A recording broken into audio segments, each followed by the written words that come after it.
Hey! Is the noon train on time? Supposed to be. Feels like it's time. Fair enough.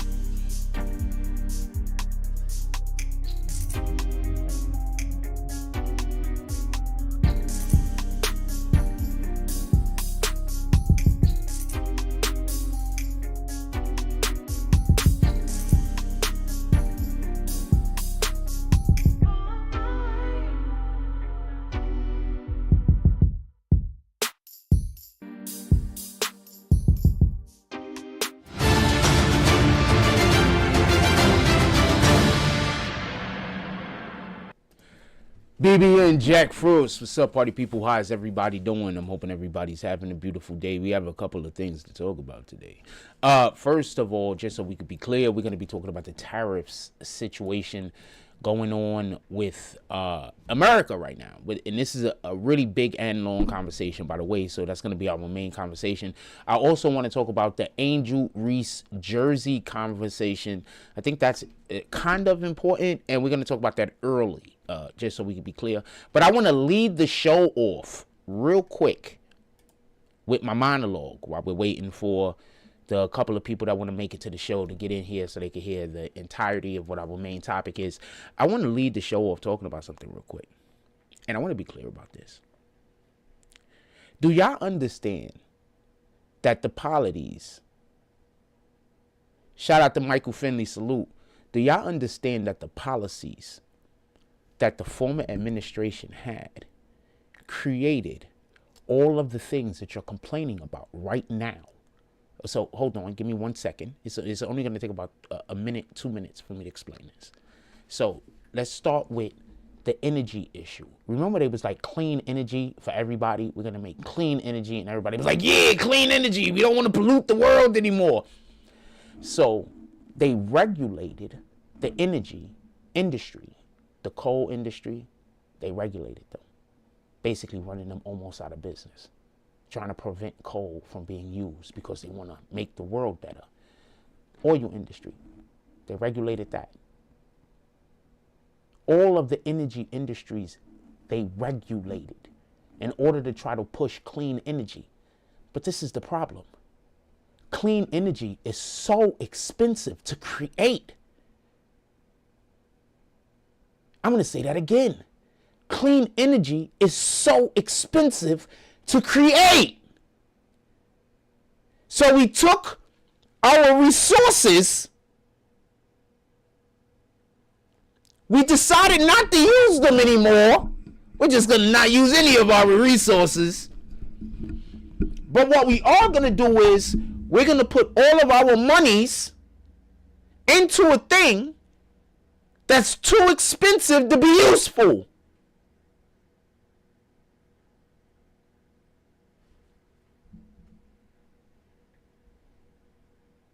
What did Trump do the other day? I'm going to bring this up on the screen real quick. This isn't even the main topic of the show, but I'm going to bring this up real quick. Coal miners, what, applaud? Why do I always write applaud wrong? I wrote that wrong, right? I always put A before, I don't know. Applaud Trump. I knew I was going to write it wrong before I wrote it. Look, we have coal miners applauding Trump.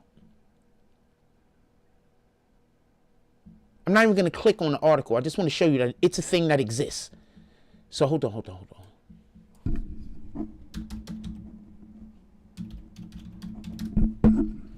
All you workers,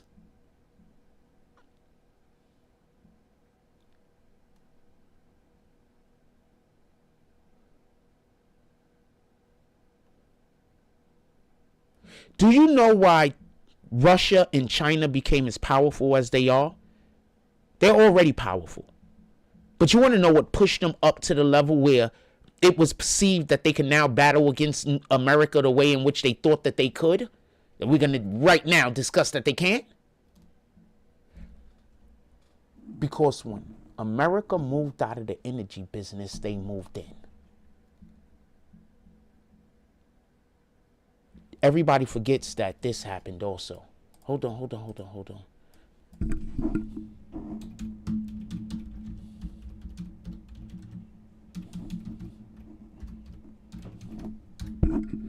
Everybody forget that this happened.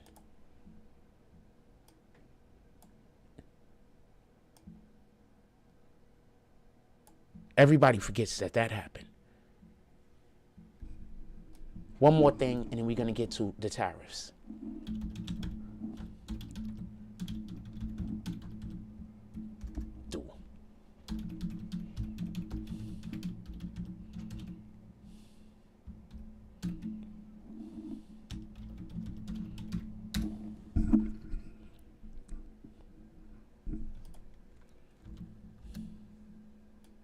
EU, not UE. Why did I just do that again? The same damn thing. All right, so hold on. How much energy does Russia sell to EU in a year?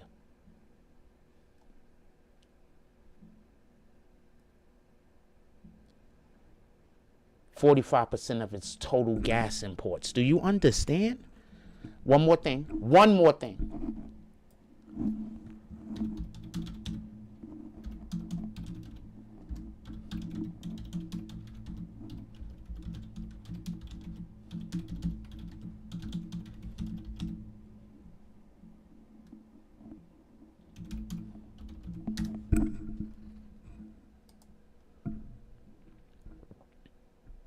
So do y'all understand that all of these people that keep talking about Trump is destroying our economy and they want the Democrats to be in power, they are literally the enemy. Not figuratively. They are literally the enemy. Literally.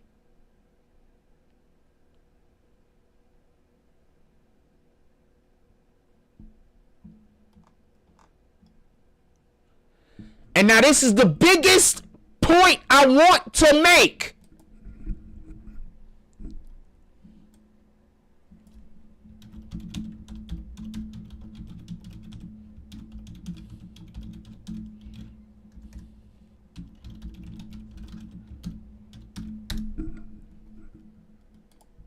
Mike Johnson, the Speaker of the House, had a meeting with Biden over this issue because of how big it was, how unbelievable it was. And this is what Mike Johnson said. House Speaker Mike Johnson on Friday recounted a meeting with President Biden from early last year where the president appeared to forget he signed the executive order pausing the export of liquefied natural gas. Johnson publicly recalled the story for the time that for the first time to Bari Weiss, an episode of her podcast, Honestly, I hope I said that name right, for the Free Press, after saying that through his personal observation in dealing with Biden, the president has not been in charge for some time. Johnson's story was first reported by the Wall Street Journal in June, though the newspaper reporting relied on anonymous sources at the time. So I want to be clear about something as we're having this conversation about tariffs. And as we're then talking about the different people in Congress who are opposing Trump, and we're talking about the different judges out there that are opposing Trump, as we're just talking about political figures in general that are opposing Trump, let's remember, Biden was not in charge.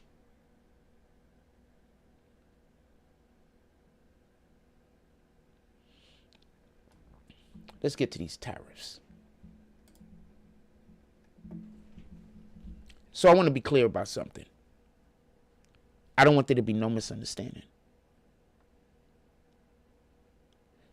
They said over 70 nations have come to negotiate with Trump over the tariffs.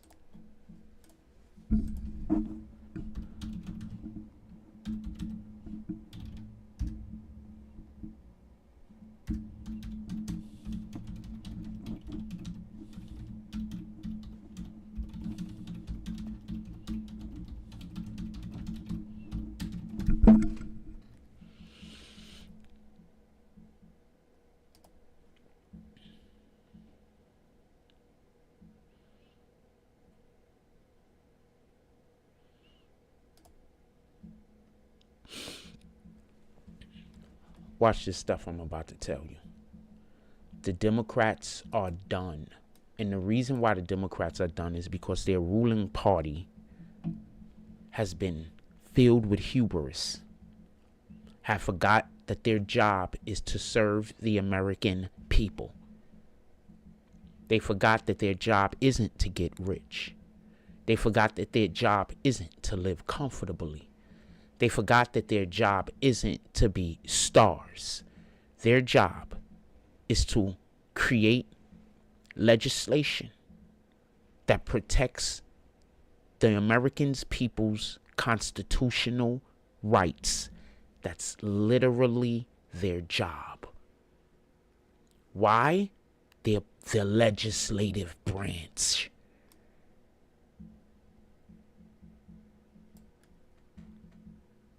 That is literally their job. They are the legislative branch. They're to legislate bills that protects the people's constitutional rights.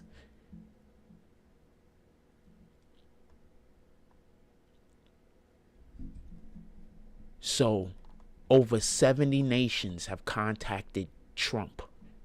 You ask yourself, why would this happen? Why would all of these nations be contacting Trump? Why won't they just hike up their prices?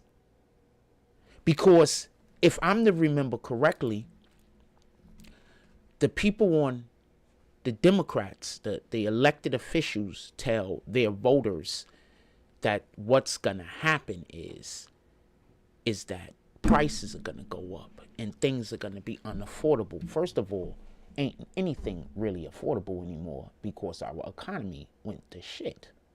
Let's just be clear about that. You shipped out all the manufacturing jobs. Now, if you've been a part of this page ever since we've been here, the number one thing I said that the American government needs to do is to bring back our manufacturing jobs. I've been saying this for the longest. I've always said this. And the reason is, like I've told y'all recently, my father used to work in the Ford Motor Plant before I was born. He was able to raise a family. He was able to help other people in our family whenever they needed help. He was able to live a very comfortable life, and so were his kids, and so was his wife. So was everyone around him. And he was able to do this without having to go to college, without having to go do extra, because it's manual labor. It's something that us men generally are good at. So what happens when you move, and when I say men, I mean men. I don't mean a guy, a man, I don't want to use a derogatory term, but I'm talking about men. Independent of whatever your sexuality is, just so we can be clear, because I'm not trying to talk about gay people negatively. There are a ton of tough gay people. I promise you. There are a ton of tough gay people. I promise you. Yo, did you time out, pause? Did y'all see that dude, Aaron? What's his name? Aaron the plumber or some shit? Part of my language. And some gay dude hit on him. So he immediately went to scrap with the gay dude. And then he got knocked out or he got beat up. Anybody seen that? So I just want to say something real quick. And this is coming from a dude that get hit on by gay people all the time. I'm single and I'm handsome. So for some strange reason, people think that I'm gay instead of thinking maybe I'm not out here just trying to bang everything. Maybe I'm trying to stick as closely as possible to God's plan. For some strange reason, people don't never think that. That's never a thought. I don't get it, but it is what it is. Anyway, so dude, so I avoid those confrontations. I'm not trying to fight none of you gay niggas. I'm not trying to fight you because you want to have sex with me. That just don't make sense. I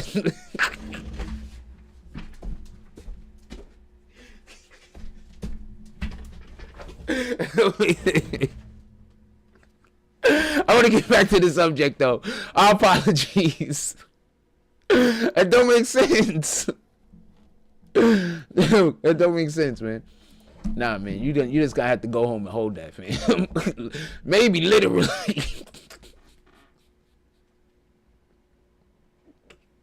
Anyway, let's get back on subject. My apologies. Michael Friendly says, my grandfather came from Jamaica and worked for GM. He raised my uncles and aunts and my mother just off of that one job and was able to own a couple of houses just off of one job. So ever since this platform has been a thing, I've been telling y'all the number one thing that the American government needs to do is to bring back our industrial industry. We don't make anything. Anybody remember there was a couple of years ago we actually had a conversation and I was trying to explain to people that we don't make anything. And somebody was like, yeah, but we do this and I'm like, but you don't get it. If we don't make anything, that means that every time we need something, we have to go import it. That means that we're not selling anything to the rest of the world physically. We're not selling any physical things to the rest of the world. That's not good. And for anybody that's going to say our agriculture, we can't even ship our agriculture to the rest of the world because the tariffs over there on everything that we send out. So let me explain what happened. Remember, people was talking about the stock market going up and down, right? First of all, like 90% of the people that own stock is like millionaires and billionaires. They own like 90% of the stock. Let's just be clear. So when the stock market crashes, the people that get hurt are the millionaires and the billionaires. Way more than you. Ain't close. Everybody forgets. During the what did they call it? The Great Depression, when the stock market had crashed before and people was jumping out of their buildings. You had the traders just jumping out of windows. So I'm saying all that to say this. Those countries have to get to zero taxes with Trump. They don't have a choice. America is the biggest consumer on the planet, and it ain't close. If you can't sell your goods in America at a reasonable rate, your company, it just might not exist anymore. You won't be able to compete with the other big companies. Your company, might exist, but it won't be as big as it could possibly be because you're going to not be in the biggest market. You know who lives in America? Black Americans. Black Americans outside of everyone else in America. We're like the 7th largest economy.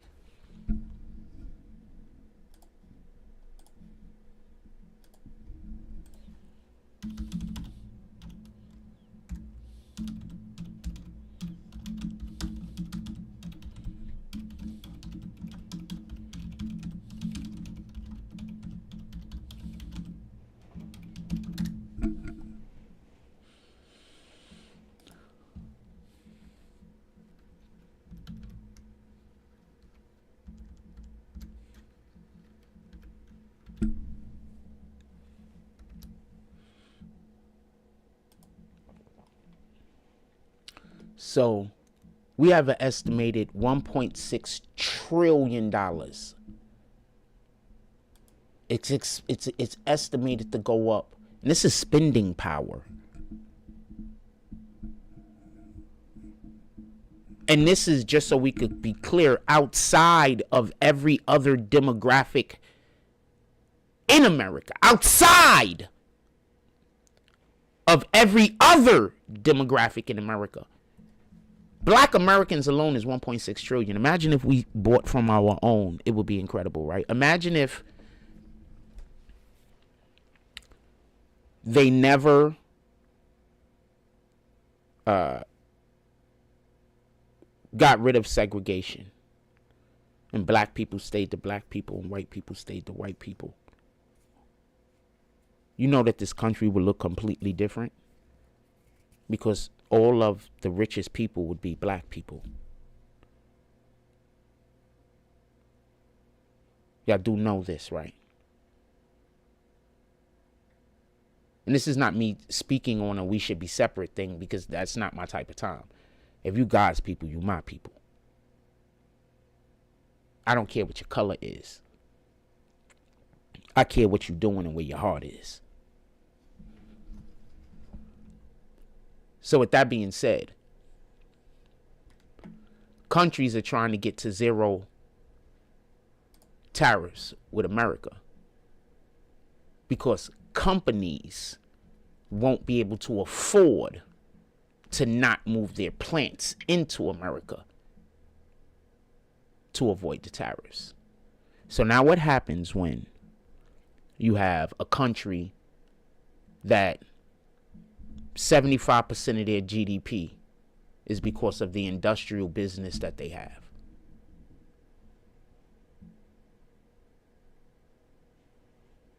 Now, all of those companies are not finding it financially responsible to keep their manufacturing plant in that country instead of moving it to America. Now I'm going to tell you something that you must really think about. Think about all of those countries that they have high tariffs on America, so America have high tariffs on them because we already don't like them dudes, like China. So they go and take all the Chinese companies that don't want to ship their American goods from China because they know that they're going to get hit with tariffs. They go to these small countries that don't really have no tariffs on them or have, favorable tariffs or whatever the case is. And what they do is they make their plant in that country and then ship it to America. So they could avoid the tariffs from China, but that's still a Chinese company.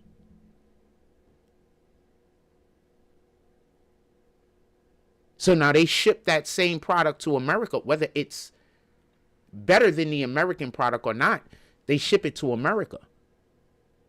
So now, let's say the product costs $25. $5 of that stays in America. 20 of that goes back to China.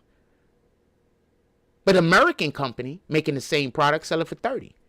Or 30 of those dollars would be staying in America.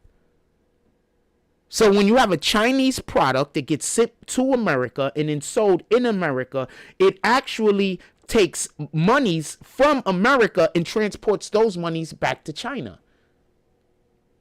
I'm explaining as in layman terms as possible how economies work. Because there are people that believe tariffs are bad. And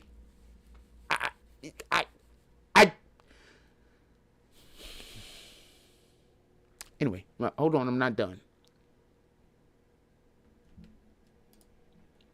And then we can get to the next point. I'm not done, and then we're going to get to the next point.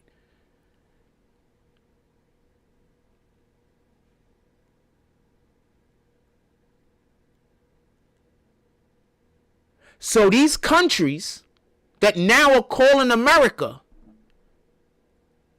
know without a shadow of a doubt that if those companies move out of those small countries is doomed. They're doomed. Not every country has natural resources.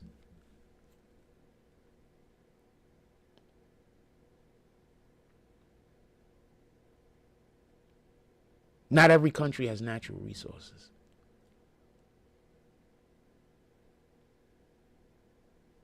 You do know natural resources is one of the things that builds a country's wealth.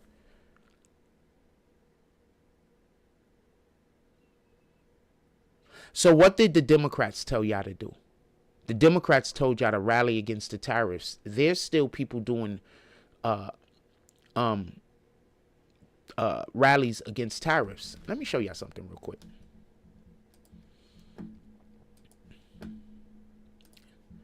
I'm very happy that I'm not a follower. You have no idea.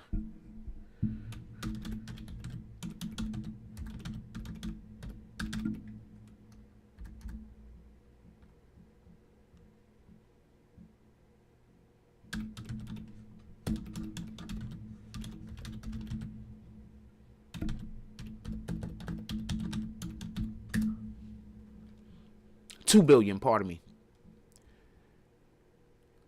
So basically, already, how many days ago was the tariffs enacted? On the 5th, right? The tariffs was enacted on the 5th, right? So already, 2 billion a day.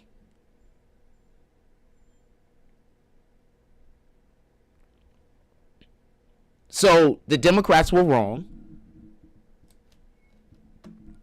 by an incredible amount. Like, they weren't wrong. They lied. I'm going to say that again. And then we're going to read this article. I'm going to explain this real quick. And then we're going to read that article. There's a difference between being wrong and lying. The Democrats were not wrong. They lied. They said something that was inaccurate, and they knew it to be inaccurate. And they said it for the explicit purpose to deceive.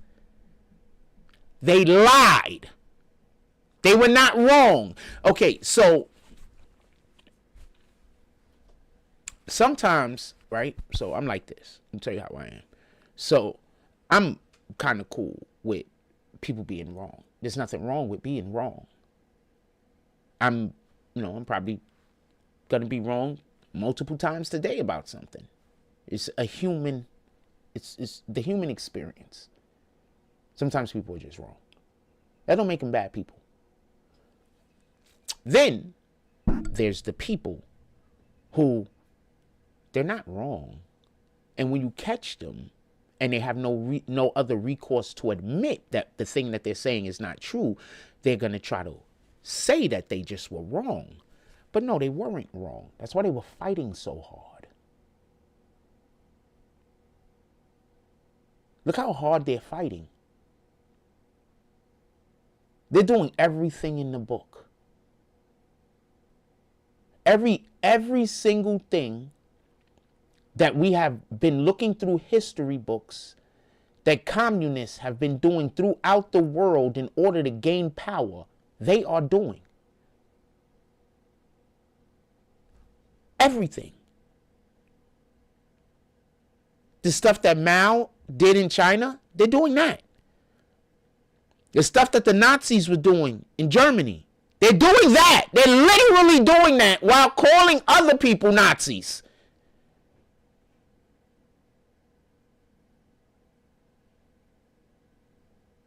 The stuff that was going on in communist Russia,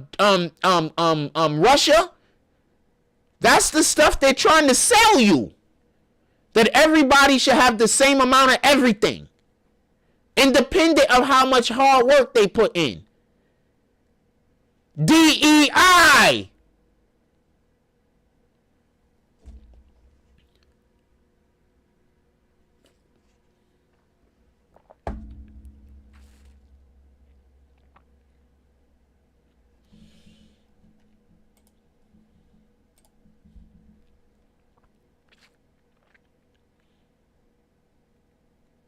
We talking about a lot of stuff. We saying a lot of things. I think I'm going to put the mic on this side. Why is the mic on that side? Oh, that's why. So we talk about a lot of stuff and we say a lot of things. I just want to be clear. But I told you tariffs was a good idea. And just so we could be clear, all of those, I got a lot more to say, by the way. All of those other countries that are now trying to talk to Trump know that their entire economies, no country on this planet could put their economy up against America's. No country. Any company that cannot sell in America, that hurts them to a very great degree. Trump just marked up everything coming from China at 104% on tariffs. He said that that's dropping on Wednesday. Today's Wednesday. I don't think people understand what that is going to do to China. So you know all of that stuff y'all get from Timo? You know all of the things that you order online from these companies and it's coming from China and it's cheap.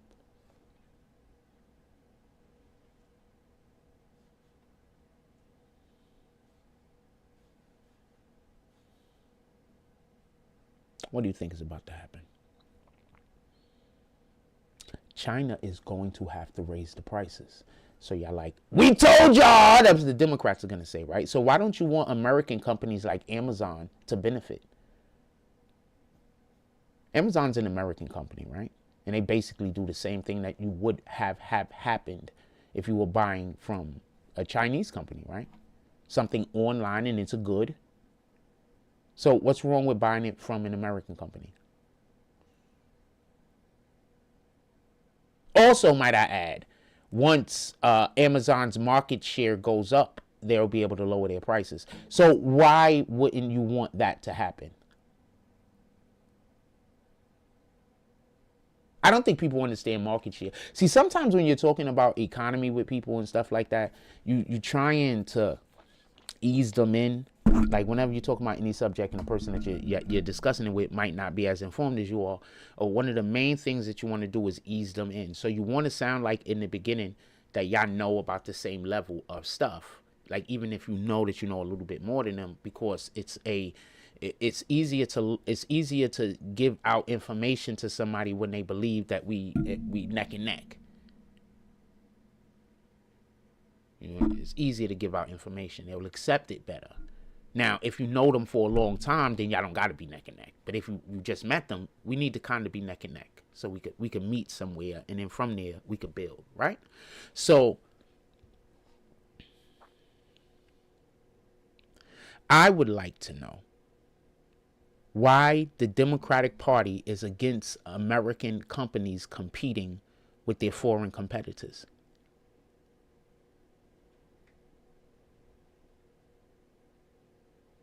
I would like to know why the Biden administration damn near regulated our automotive industry out of business. I would like to know why the Biden administration was trying to destroy our energy industry. And I would like to know, even more importantly, why the Democrats are against Trump fixing it. These are just questions I would have.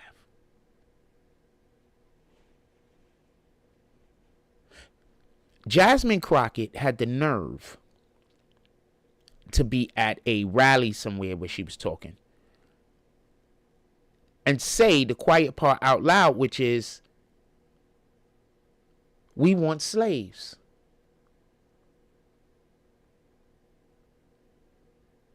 I know none of y'all in here want to pick no cotton.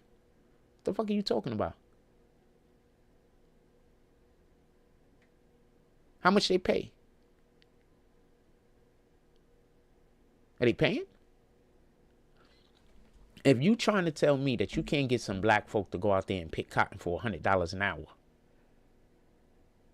that's what you're trying to tell me? I mean, I'm not saying that that's what the price would be, but that's what you're trying to tell me that it's just an impossibility. I'm pretty sure you could get some black people to go pick some cotton for fucking $20 an hour. But that's not how they would do it. It would do it per bushel or whatever, I would assume. The point being is, if you're paying somebody to do something, they will do it. So by insinuating that we need foreign people to come over here to do these jobs, it means that y'all don't really intend on paying people what they deserve to be paid to do these jobs.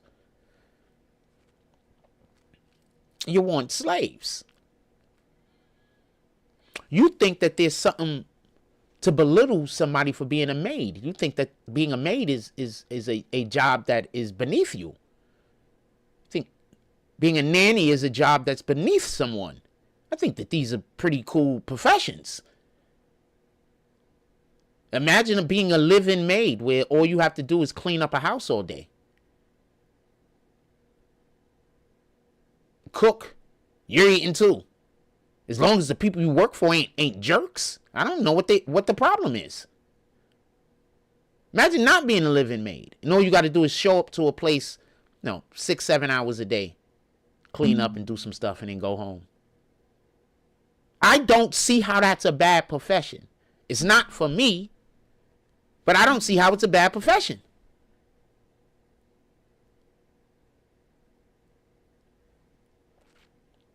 The Democrats are constantly just elitists. They are the elitists. Listen to them talk. They're done.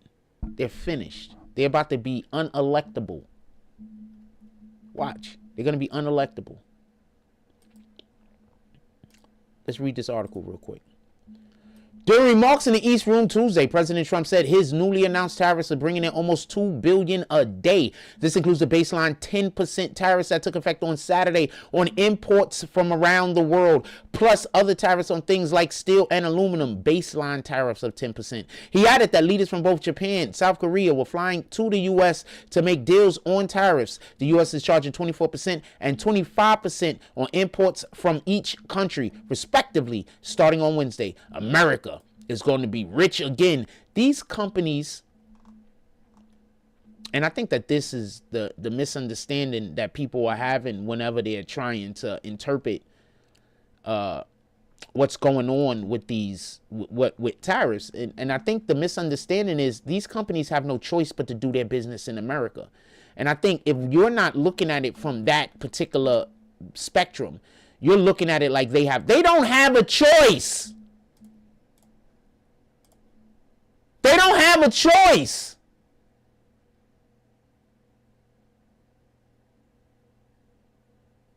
Trump is making it so not only every country is negotiating because businesses will move out of their country. Imagine having a factory in Japan, right? And you're trying to import from Japan. It's going to be $24, $25, 25%, right? But you're just going to export, right, into New York, into America. But your Japan facility is really basically sending all of that stuff to America. Then why would you have it in Japan? 70% of everything being manufactured in that particular plant, in all of those plants that you have in Japan, 70% is going to America. Why would you keep that plant in America? I mean, in Japan. It don't make sense. Move it to America. Now, that's 70% of your product that will not be getting any tariffs whatsoever. And that's the biggest market. Now, just imagine you're in China, where right now it's going to be a markup of 104%. And the majority of your products that you are making, 65% from this plant. 55% from that plant. Do you get it yet? 80% from that plant, all going to America. Why would you keep that plant in that country? It don't make sense.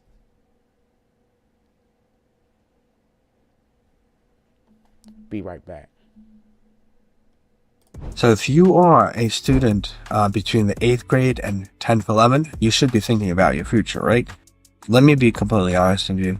Application process, competition level, and all the things that you need to fill out is absolutely brutal. Listen, I understand you're freaking out if you're looking at all the application stuff. I'm here for you.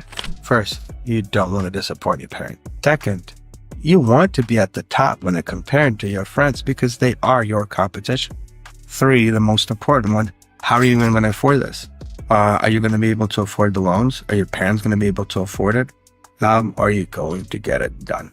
And finally, to me, the most important, what is it you're going to do in college? You want to be able to go there and actually enjoy your future. So is it really going to be worth it? Absolutely. Hi, my name is Gregory Andres, and I am a college coach, college advisor, and an educator. Over the last 10 years, I've had hundreds of students just like you get into prestigious universities like Cornell, NYU, Columbia, and Harvard. Comment education below to get a free checklist from me so it can be an easier process for you to where you want to be. All right, so I want to be clear. I'm trying to get to my spot. I'm sitting. I want to be clear. Appreciate you, Michael Finley. If you want to pull up to the Cash App, it's pinned. If anybody is appreciating this show today and they want to show their appreciation or their love, they could always pull up to the Cash App. It's pinned. Also, you could do Insta, PayPal, or Super Chat. But yeah, thank you. I appreciate you, Michael Finley. I appreciate your comments. Keep them coming. With that being said, so definitely like, share, and subscribe.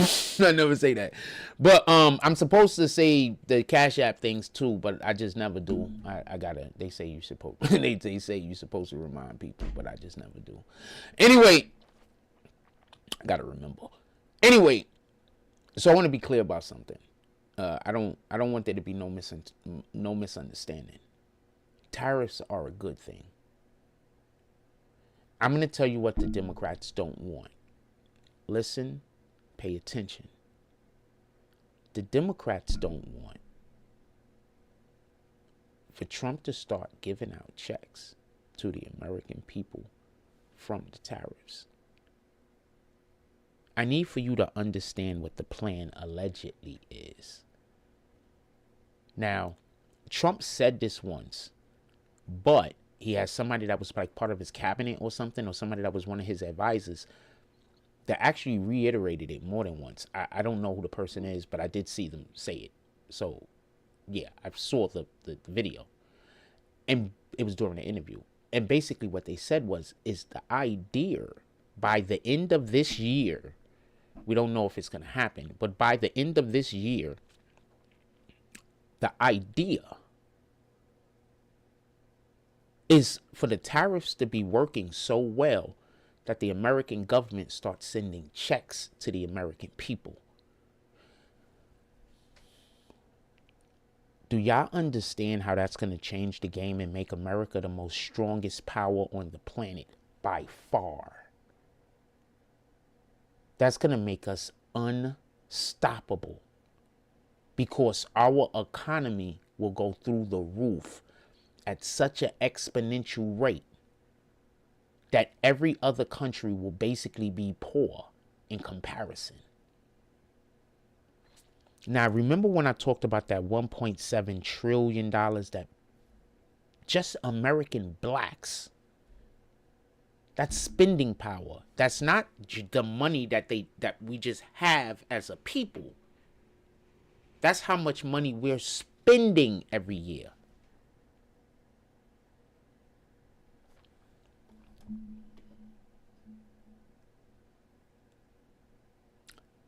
Now you're giving those people more money to spend. And we're not even talking about the other demographics. In America, that's going to make every single country, every single company on the planet need to have business in America. We're going to be a global power like it's never been seen in our recent history. Our government is going to have so much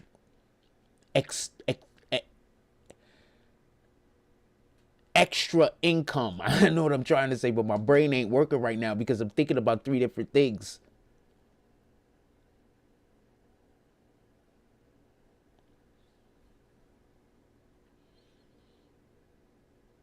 The Democrats can't let that happen.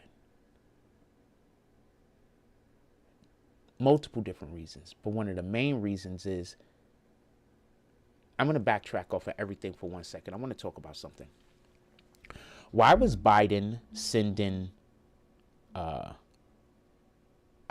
like $20 million? What is that, like $20 million like a month or $20 million a week? Hold on.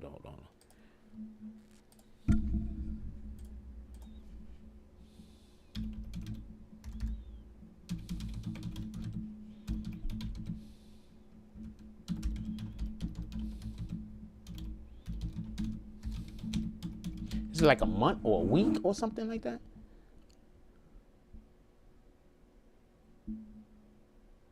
Look, I don't even know what to say. This is just more. Look,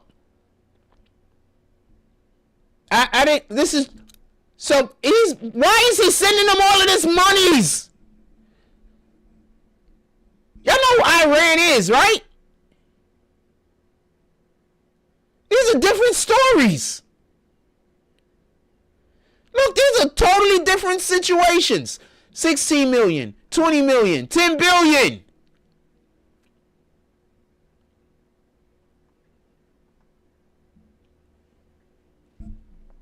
Why is the Democratic Party so aligned with the country that isn't allowed to have nuclear weapons?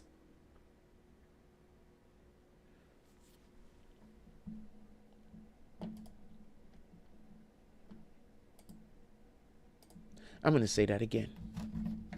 Why is the Democratic Party so aligned with a country that isn't even allowed to have nuclear weapons? It's not they don't have it. It's not that they can't manufacture it. They are literally not allowed to have them.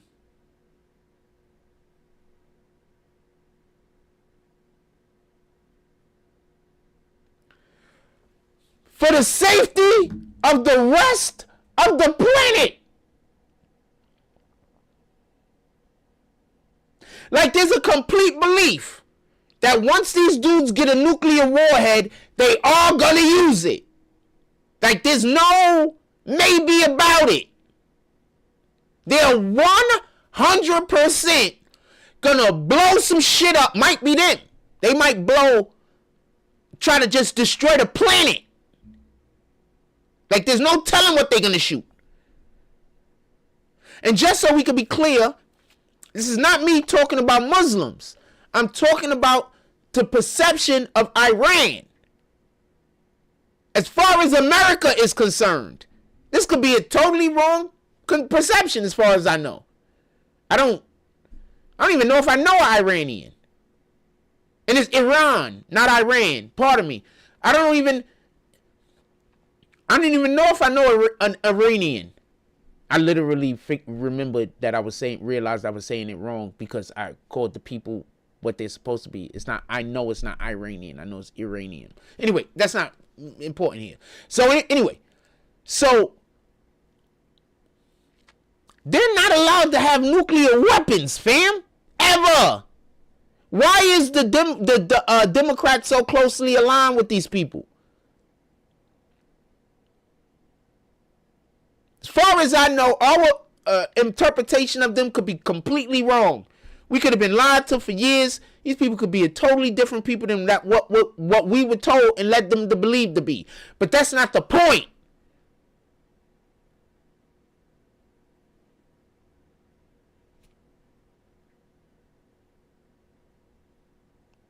I don't think people get it, and I don't want to say it.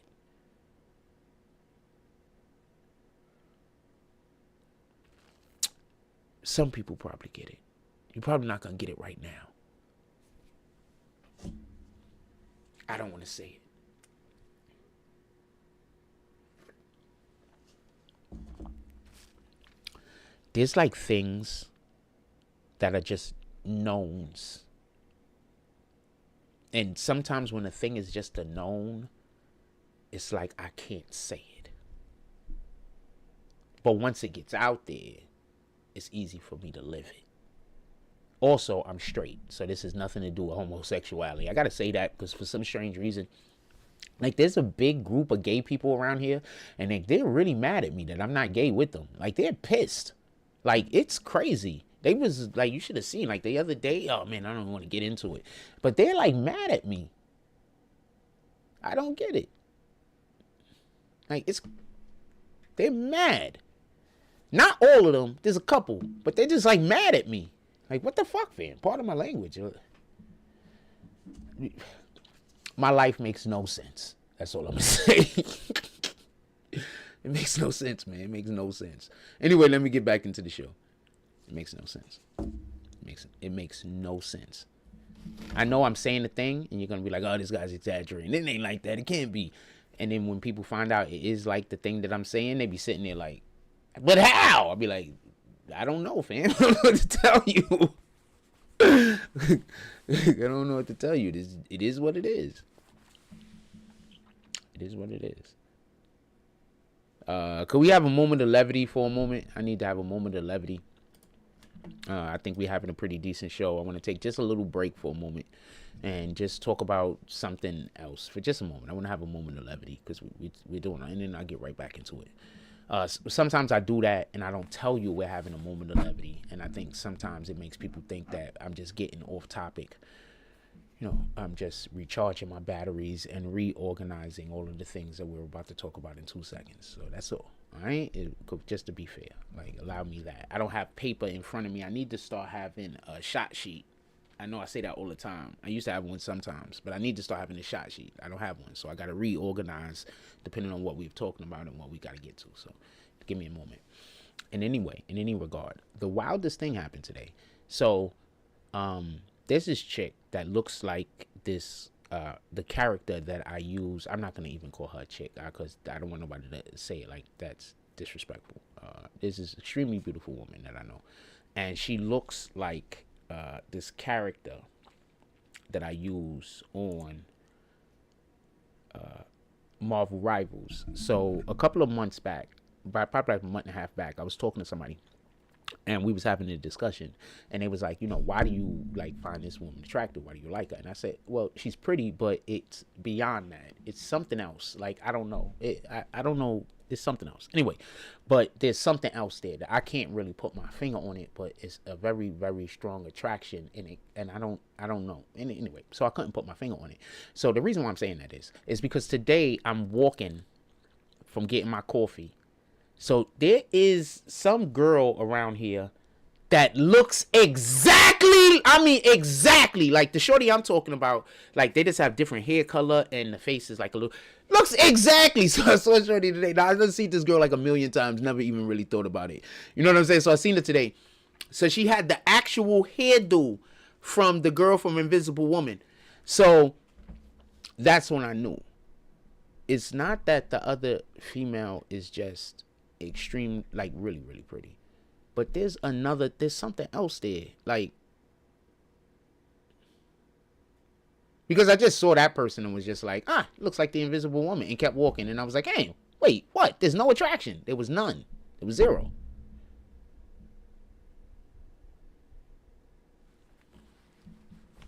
So, I mean, I think that the things that we like and the things that we don't like, no matter how visually we try to sometimes, no matter how sometimes we try to say it's a visual thing, I think that sometimes God just puts shit in your heart. And when you're not doing the thing that God puts in your heart, I think that it causes you distress.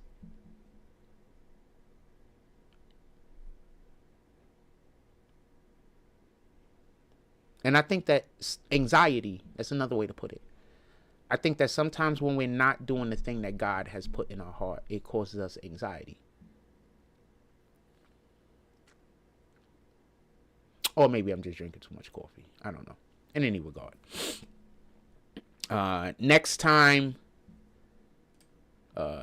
just reflect on that in your own life. You know what I'm saying? On things that you might, feel you being pulled to do, whether it's something that you want to do or something that you don't want to do. A lot of things that I'm being pulled to do, if I want to do it, I might be less active to do it than if I don't want to do it. Because if I don't want to do it, then it just seems more like it's a task that's important. Where when it's something I want to do, I don't know if it's actually important or if it's just because it's something that I want to do. You understand what I'm saying? So anyway. The problems with having a conscience. Let's get back to the show. It's the problems of having a conscience, fam. That's all.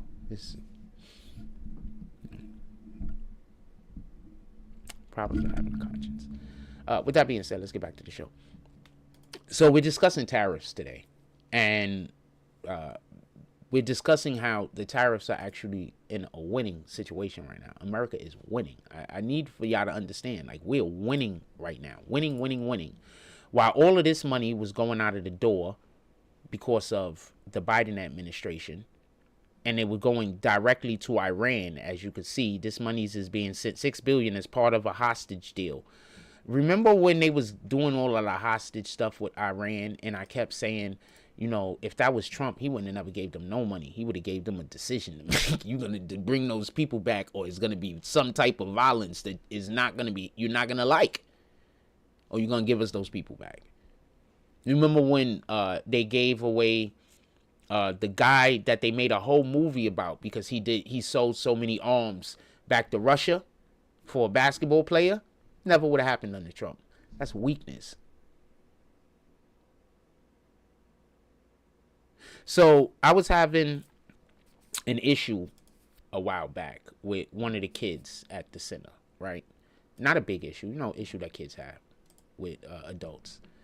And I handled it in a stern manner, right? So I handled it in a stern manner. And there was, a belief that I should have not have been so stern, right? Me and that kid now has an incredible relationship. Because kids need to know boundaries. How is America supposed to have good relationships with our nations around the world if we don't set our boundaries?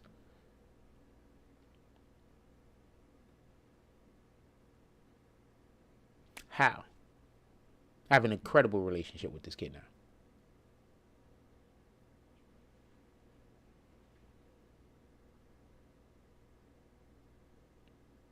How are we, as a country, supposed to have good relations with other countries when we're the big brother, but we acting like the little brother?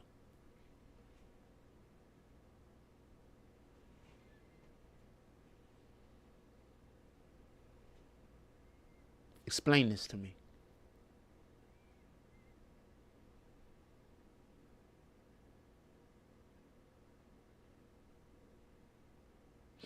I think that that's a fair question.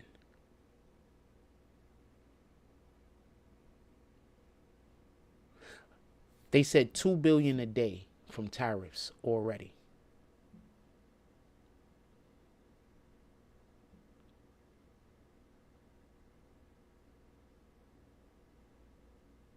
The jobs aren't here yet, but they're coming. We know because of, how do we know the jobs are coming? How do we know the jobs are coming? I spell this wrong every time, don't I? Oh, shoot.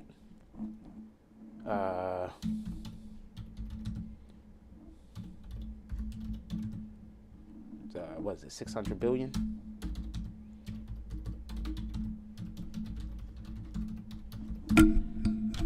Excuse me. So this is how we know the jobs are coming. Saudi Arabia invested how much? 600 billion. So we know the jobs is coming. That's just Saudi Arabia. That's not even, there was a prince, right? A prince promises, what was it? $1 trillion or 1.7? I think it was 1.7, but I'm gonna put 1.7. See if I got it right. 1.7. I think it was trillion though.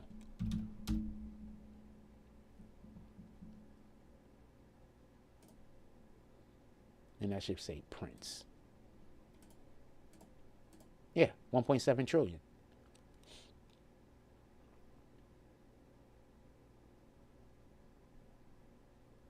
No. Hold on. I'm talking about the Prince.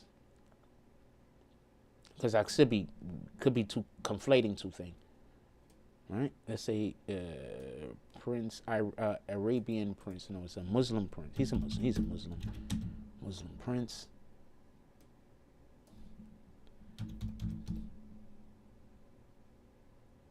No, wait, hold on. Is it the Saudi Arabian Prince? But I think that was the only deal they did, though, right? I think that was the only deal they did. Nope. See, look, Saudi royal family, $1.4 trillion. Wait, I don't know what that is. Hold on, that's up for something else. Hold on, let's make sure that we get to the right article. There we go. But he says he's going to ask here. Look, he said he's going to ask here.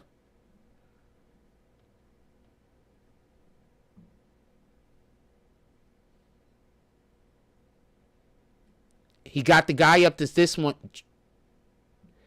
Trump to go Saudi Arabia to sign $1 trillion deal.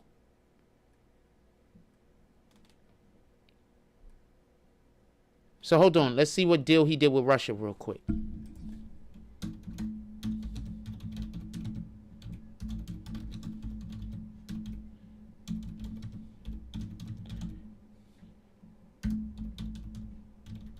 I spell that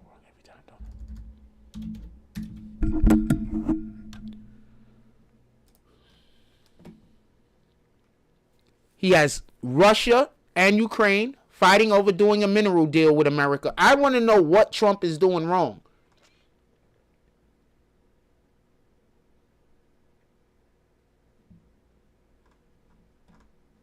As far as tariffs are concerned,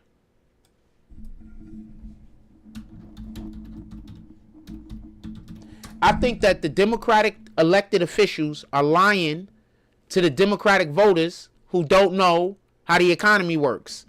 The ones that know how the economy works probably isn't falling for the BS. So check this out. I'm going to explain something real quick.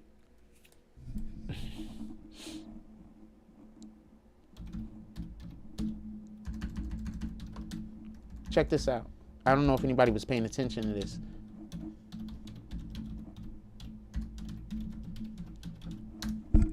Trump crashed the foreign stock markets. Not the American. All stock markets on the planet need the American stock market to work well. So when our stocks started going down, every other stock market was in trouble. America has the greatest economy currently on the planet.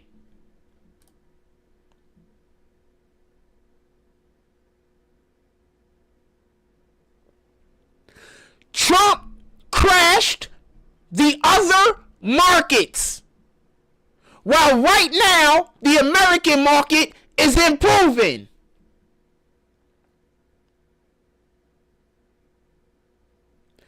Do you understand why those 70 companies came to come talk to him about tariffs?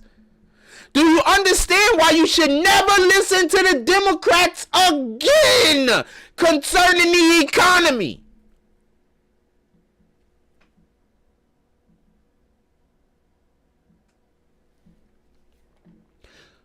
Global markets plunged on Monday, deepening a global stocks rout triggered by U.S. President Donald Trump's trade war and China's forceful response to unexpected high tariffs.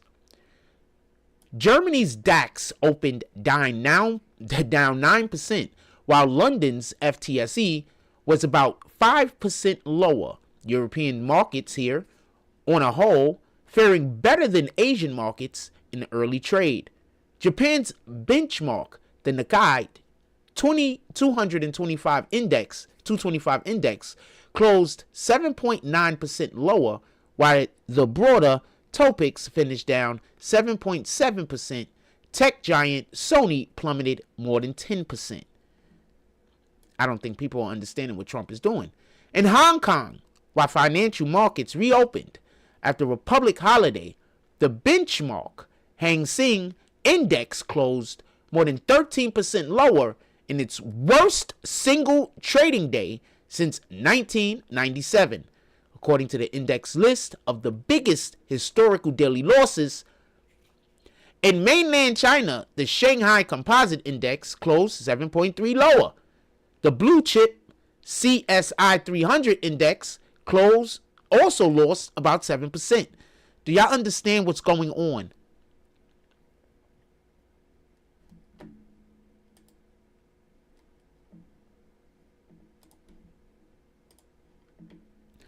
Washington's shock decision to impose 34% tariffs on Chinese goods dealt a direct blow to core export sectors like semiconductors and EVs, electric vehicles, triggered a sharp and broad-based repricing across Asian markets.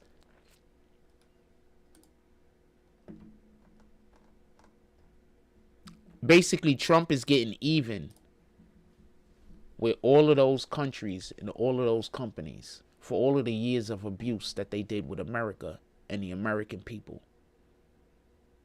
Y'all should be clapping.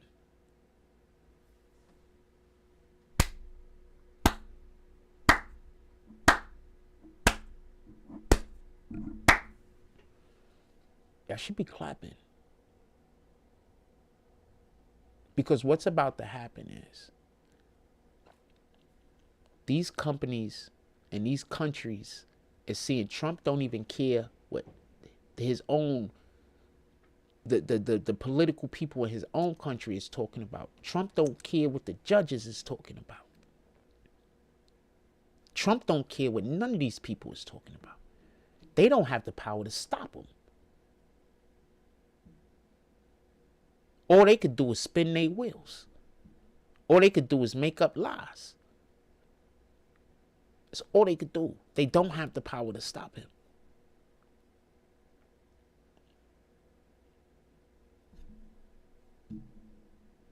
Imagine a judge actually being able to have a proceeding about whether a president can go to war or not. He can't, right? A judge can't say, you're not allowed to go to war, President whoever. Bang, that's it. Judge can't do that, right? Because that's not in his power. Those powers lie in the executive branch. Shipping illegals out of the country, that power lies in the executive branch. Tariffs, that power lies in the executive branch. All of these powers lie in the executive branch. And right now, the Democrats have zero access to them. So they can't threaten people around the world with whatever. Shout out to Miss McGillicuddy. How you doing this morning? Chilling. All of those powers lie in the executive branch. Do you understand how pissed off the Democrats are? They're out there talking about how we have to let people stay in the country so we can have slaves. I don't think I'll ever be able to take any human being serious that treats or speaks about what's that woman name? Crockett, like she's a respectable politician. I will never be able to take you seriously. And not only that, I genuinely think that there's a good chance you just aren't a good person. You might be a good person because you could just be getting tricked. Sometimes we get tricked. But there's probably, depending on how you talk about, you're probably not a good person. That's what I'm going to think. I mean, it's probably 50-50, to be honest with you. But I think it's probably more like 45, a good person, 55, not a good person. She just talked about we need to keep migrants in the country basically so we can have slaves, fam.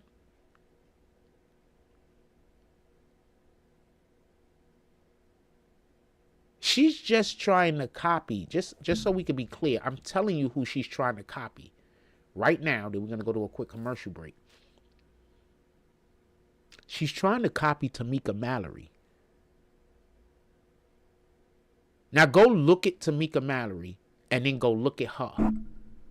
Go back to all of Tamika Mallory's old stuff. Listen to how she talks, the way she talks. Listen. And then go back and listen to her. She just copied Tamika Mallory's whole swag. That's it. That's what she did. She just cloned her. She Loki'd her. That's all that happened. Be right back.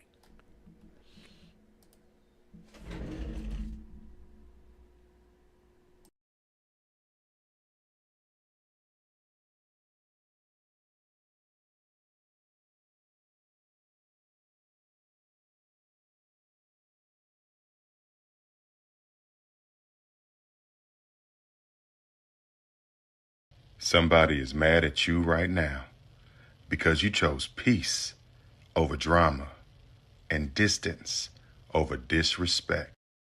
So if you are a student between the 8th grade and 10th 11, you should be thinking about your future, right? Let me be completely honest with you. Application process, competition level, and all the things that you need to fill out is absolutely brutal. Listen, I understand you're freaking out if you're looking at all the application stuff. I'm here for you. First, you don't want to disappoint your parent. Second, you want to be at the top when they're compared to your friends because they are your competition. 3, the most important one, how are you even going to afford this? Are you going to be able to afford the loans? Are your parents going to be able to afford it? Are you going to get it done? And finally, to me, the most important, what is it you're going to do in college? You want to be able to go there and actually enjoy your future. So is it really going to be worth it? Absolutely.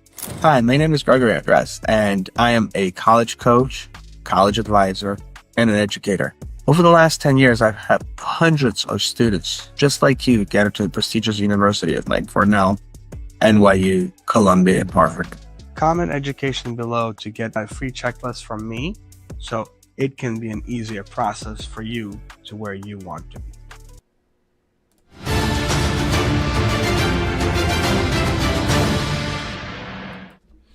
Yeah, homegirl is just a Tamika Mallory clone, fam. That's all she is. Like, real talk. And Tamika Mallory, way cuter. I mean, I haven't seen her in a long time. I don't know what she working with that morning. But there was a time, boy, I would have been like, hey, I would have allowed for her to pick me up. I'm a funny guy.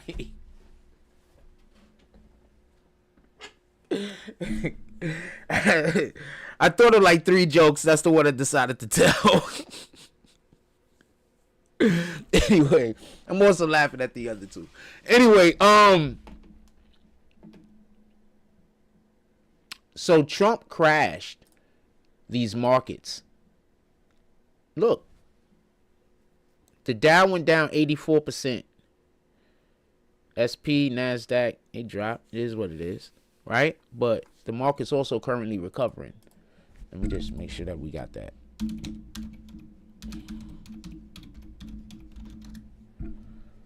Yeah, so as you can see, 15 hours. Stocks, oil fell as U.S. trade war escalates. U.S. stock market Dow fall. Covering. Hold on. No. Wall Street recovers from Trump tariff shock. And just so we could be clear, what I'm trying to explain, what I expect to happen is our stock market is going to continue to recover while other people's stock markets are going to not, just so we could be clear. Or they won't at the same rate, but they're going to basically be not doing good. Not only U.S. stock markets, but global also saw a major recovery, so other people recovered. I want to see what the recoveries was. I don't think it's going to be at the same rate. But these other countries, that's another reason why these other countries have to work with Trump. Because if they do not work with Trump, they're screwed. And why is there only one comment here? Read more. I'm like, what the hell? U.S. stock markets on Tuesday bounced back to recover their historic losses after Monday saw a global downturn due to President Trump's tariff pronouncements over the last week. The S&P 500 was up 3.7%. 3.7% in, well, I don't know why they wrote percent like that, but I guess that's, I don't, okay, whatever. And morning trading, the Dow Jones Industrial Average was up 1,366,000 points, or 3.6%, and the NASDAQ Composite was 4.2% higher. On Wall Street, the health insurance company saw peaks with Humana jumping 13.5% higher. Look at these jumps that's happening. This is a day after the freaking Democrats was telling y'all that the war was going to end. So the Democrats know nothing at all about the economy. Copy, Finley. The Democrats, wait, bear with you about what? The comments, or you pulling up? I don't. In any regard, the comments I'm definitely appreciating. In the crypto space, Bitcoin also made a comeback, raising, look.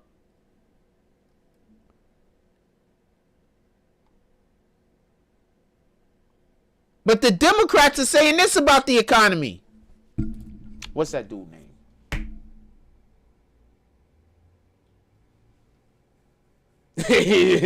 What's that dude name? Who did they call the Timo Obama? They call both of them the something Obama. I hate when I put in like slander about people. I hate doing that, but I don't know of a way to find the guy's name. Hakeem Jeffries. There we go.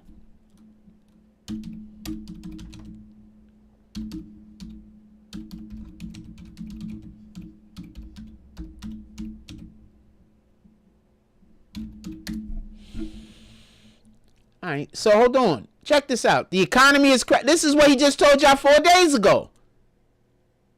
Know your immigration rights. Get out of here. No, I'm leaving this page. Matter of fact, no. You know what? Let's stay on this page because 9 times out of 10, these guys are saying that Trump is wrong, right? So let's listen to what they got to say. I don't care what nobody say. I think that this dude is something wrong with him. Just something wrong. Whenever I see people in their eyes is like this, something wrong. Something wrong. I'm just going to say that. I'm going to leave it alone. All right. So, this is just a thing. I don't really care for that. Let's see what he had to say. Let's see what some of the things he says is. Well, as a result, the results will definitely be historically bad. So, hold on, just so we can be clear. These are historically bad results. It went up 13.5%, historically bad results. This one went up 3.6%. This one went up 3.7%. And this is in the matter of 1 day while also pulling in $2 billion a day. So these are bad things. He's saying all of this is bad. I just want to be clear on this. Or he just, doesn't know anything about the economy. These Trump tariffs represent the largest tax increase on the American people since 1968. I don't get it. What tax increase is he talking about? If anybody knows what tax increase he's talking about, please put it in the comment section. It just sounds like he's lying. What we're seeing is that he is crashing the economy in real time. Costs are going up. It's only been a day or two, right? It's only been a couple of days. What costs could have possibly have went up in a day or two? What costs? The Trump tariffs are likely to result in thousands of dollars in additional costs to the American people in terms of groceries, gas, and goods. You do know that, just so we could be clear about something.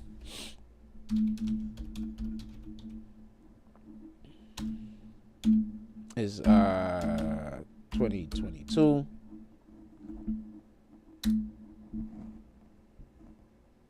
It was an average all-time high of 5.2 average. In 2022, this is 2025.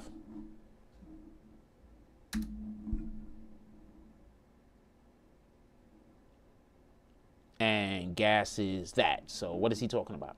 So let's even go to 2023, just so we could even say further away from whatever Trump was doing. So what's the gas at right here? All right, so gas got lower. It's declining. It was this by the year's end. Right? But in 2022, it was definitely at $5. We know that to be a fact. And in 2025, it's at national average is at around here, right? And that's lower than what it ended the year at, just so we can be clear. So it was already low, and then Trump dropped it even lower. Let's see what the gas price is in California real quick, because that's a really democratic place, right? Gas prices in California almost $5. Let's see, Oregon. That's another really democratic place, right?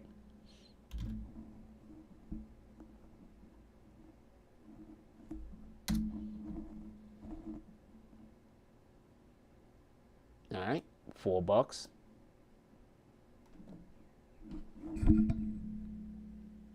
So basically, he said that the gas prices went up, which is a lie, right? He said the taxes were going to already be increased. I don't know how, because the tariffs just happened, so whatever.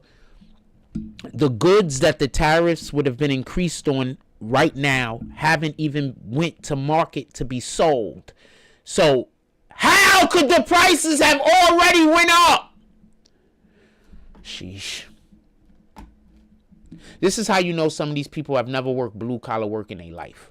This is how come you know some of these people, they never worked blue-collar work in their life. They never worked in a freaking factory of any kind. They never worked in any type of warehouse. They never worked any blue-collar work. They never worked with their hands. You could just freaking tell. Because the tariffs went up on the 5th. Now is the 9th. There's such a slim chance that there are any goods that have been shipped between that period of time that's out to market right now. So just so we could be clear, the only products that the price would have went up on were the ones that were shipped out to market after the tariffs went up. So they know nothing. They just lie. We're seeing retirement savings of the American people plummeting as well. How? Enough time has not passed. It hasn't even been a complete year. How could this even be a lie that you're telling? And this is what I mean by they're just lying. And there's at some point you have to hold some of these Democratic voters responsible for believing these mother effing lies. It ain't even been a year. How could they even be seeing a benefit or hindrance? How could they be seeing anything positive or negative yet?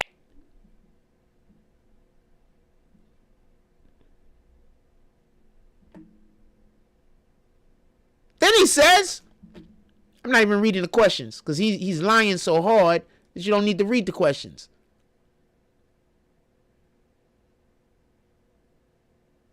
Okay, I'll read this question because it's directly from something. It says, leader, I mentioned in the last 4 conversations I've been having over a few weeks with a buddy of mine who was a blue-collar worker. He's been able over the last 30 years to save money for his retirement. His 401k, he has about 32 in the last 3 weeks in retirement savings him and his wife talk about. And what you say to him, what's the message from the leader of the Democratic Party in this hour he's watching? And they're now having to recalculate how he's going to retire because Donald Trump is taking $32,000 out of his life savings. How?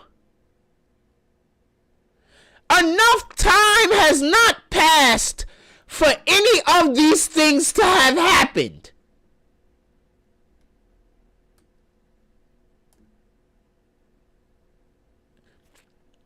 I don't even think I have to read this lie. I'll read this lie, and then after I read this lie, we're going to move on to something else. But I don't think that I really have to read this lie. Because, so in the matter of January 2nd to April 9th, Trump has taken $32,000 of how? Jeffrey says, it's very painful. And as I travel the country, there's stories that I'm hearing over and over again. How? Enough time has not passed for there to be any kind of real, substantial, negative or positive impact directly to the American people. Enough time hasn't passed. We're not going to be able to feel the positive or the negative substantial benefits at least to about August, September. Anyway, it's very painful as I travel the countries, these stories that I'm hearing over and over and over again. Who's telling you these stories? Are you telling yourself these stories in the mirror? You're like, what are we going to say next? And you just, these stories. And that is one of the reasons why we are going to continue to aggressively show up, stand up, and speak up against these Trump's tariffs. So you don't want other countries to have to pay their fair share to America. But you also want to be an American politician whose job it is to protect Americans. And whose job it is, pardon me, to make sure that you protect the Americans' constitutional rights. Okay, copy. I hear you. Which are doing real damage to everyday Americans. How? The tariffs was enacted on the 5th. It's the 9th. How could they be doing any damage whatsoever or benefit whatsoever? The only benefits it could be doing is benefits that we're not going to even be able to appreciate yet because we could appreciate them. Benefits that we're not even going to be able to benefit from yet because we're not going to be able to feel it. It hasn't trickled down yet. So what are you talking about? What is doing real damage to everyday Americans? We calling about both House and Senate Republicans to join in. In the House, all we need on is the given bill is to basically 3 House representatives to stand up for their constituents and act like they actually work for the American people as opposed to bending the knee consistently to Donald Trump or Elon Musk. Even when these two are out of control, Even when these two are out of control, individuals are doing real damage to their constituents. First of all, Elon Musk does not have constituents. Y'all like to point that out, that he was never elected.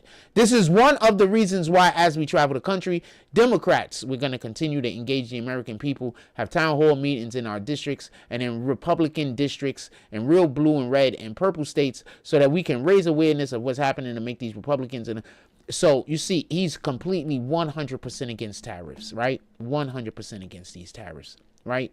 He is so against these tariffs. Tariffs is the worst thing. Everybody should be against tariffs. Tariffs are terrible. Just so we could be clear, tariffs is the worst thing that has ever happened to the American people. U.S.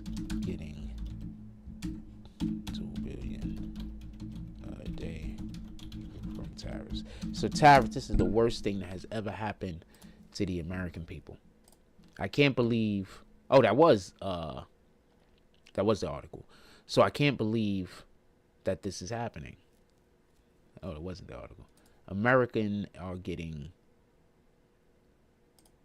$2 billion a day due to tariffs that have only been enacted since the 5th.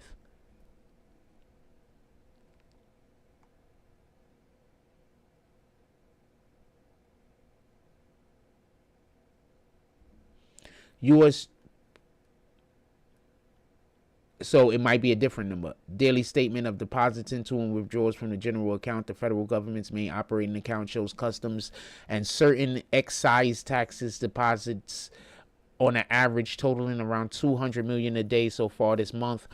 For the entire month of February, the latest full month available, the Treasury netted about 7.25 billion in customs duties. The monthly budget statement for March will be released on Tuesday, which will show the latest monthly figures. So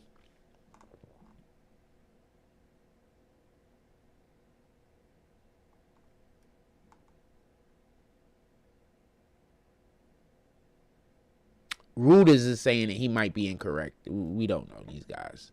These guys is one of those people that talk crazy.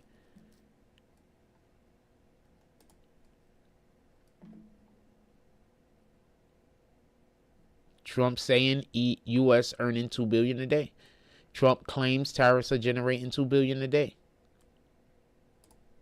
The tariffs, you've been hearing about tariffs. We're taking in almost $2 billion a day in tariffs. $2 billion a day. And we're doing very well.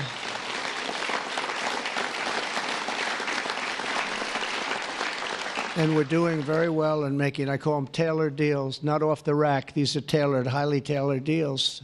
Right now, Japan is flying here to make a deal. South Korea is flying here to make a deal, and others are flying here. I mean, my only problem is I'm not sure I have enough. We're going to have to use those great law firms, I think, to help us with that. But we're going to probably do that, actually. We're going to use them, and we're getting them for the right price, because we need a lot of talent. We have a lot of countries coming in. They want to make deals. I didn't know y'all couldn't see it. Hold on. I'm going to replay tariffs, it. you've been You're hearing right, about Mark. tariffs. I agree with you, Mark. It's a Taking in fact. almost $2 billion a day in tariffs. $2 billion a day. And we're doing very well.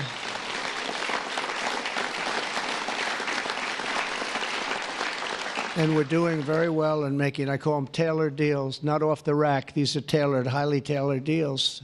Right now, Japan is flying here to make a deal. South Korea is flying here to make a deal, and others are flying here.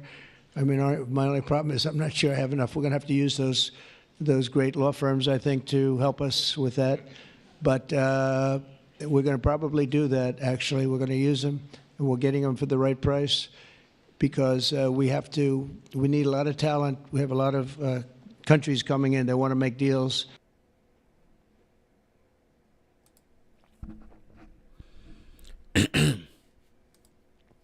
Legion, aka David.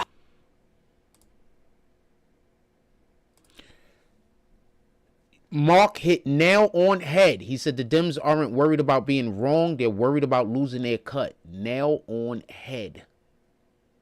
And going to prison. They also worried about going to prison. Let me see if I got a clip real quick.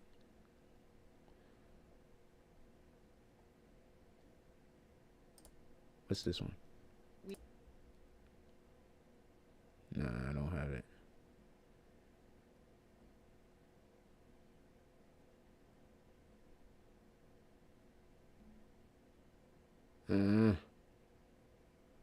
They are worried about going to prison. Extremely concerned about prison. I don't have the clip. I ain't put it into my feed. Extremely worried about going to prison. They are crapping bricks. I promise you. Did y'all see where Elon Musk said? Let me see if we can find it. Let me dub a couple of these. I don't need all these open. Need that one. That's the one I was leave that one. I'll leave the lies up.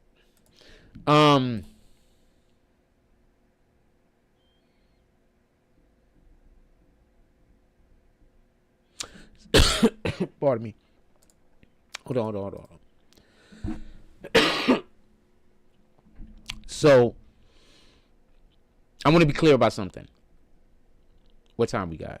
It's only 9:40. How long we been live? What time did I go live this morning? Sheesh, is early. In any regard, I want to be clear about something. I don't want there to be any misunderstanding at all. Because often when I speak, I think, historically, we'd have people coming here trying to play word games where they're trying to confuse everybody about what I'm saying. So I never get to the actual message. So I want to be clear about something. And I want there to be like zero misunderstanding. I don't want there to be no misunderstanding.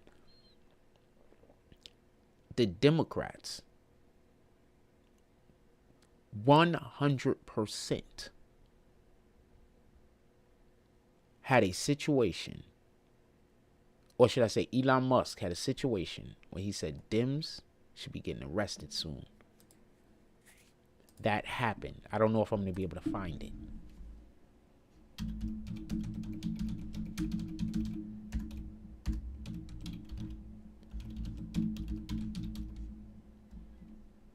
I hate when that happens.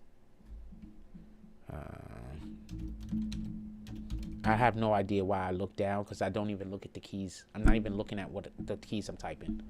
I just look down. I don't know why. I do a lot of stuff and I don't know why I do it.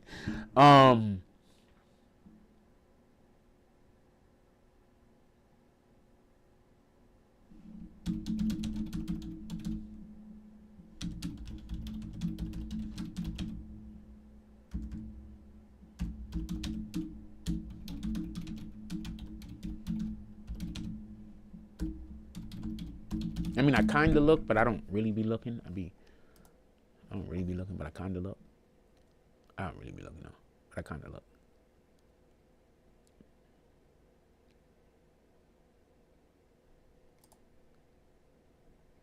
No, that's when he said he would have been thrown in prison. Hold on, 3 days ago.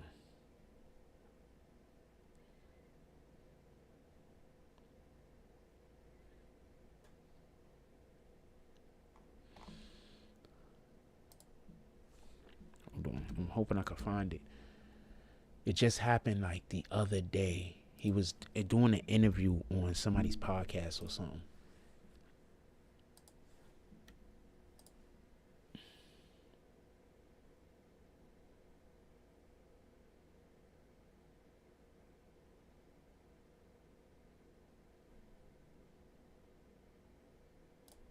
Now, an ABC News exclusive, sources telling ABC News that top law enforcement officials are frustrated over recent comments from Elon Musk. We're told that they're concerned over his claim that he had advanced knowledge of a planned arrest related to alleged Social Security fraud. ABC News senior reporter Catherine Folders is live for us in our D.C. bureau. So, Catherine, it sounds like he was referring to some kind of ongoing federal investigation during a live stream. What more are you and your team hearing from your sources? Yeah, that's what sources are telling us, Kana. So he made these comments yesterday during a live stream on Musk to his more than 200 million followers. Now, Musk was asked a question by somebody about whether Attorney General Pam Bondi was going to prosecute fraud in the Social Security system. And Musk responded to that saying, oh, I actually think that there is an arrest tomorrow. Now, that would be today. It's unclear if that arrest has been made. But he says, yes, in fact, I believe someone is going to be arrested tomorrow. Musk goes on to discuss this alleged planned arrest, saying, claiming at least that this person who they plan to arrest actually stole 400,000 Social Security numbers and personal information. Musk doesn't say how he came to learn this information, Kana, or learn about this planned arrest, but these sources who we're speaking to are telling us that he was referring to an ongoing federal investigation and that his public disclosure of this matter was disturbing to top law enforcement officials who had direct knowledge of the probe. And we know that previewing an arrest before it takes place would conflict with standard practice intended to protect potentially sensitive law enforcement operations and those involved in carrying those law enforcement operations out. Now, we asked the White House for comment on this. The White House referred to the Department of Justice. The Department of Justice did not answer our inquiries on this, but it certainly raises questions about how Musk learned about this information and what more he possibly knows about sensitive law enforcement operations. Kana. And his willingness to disclose it during a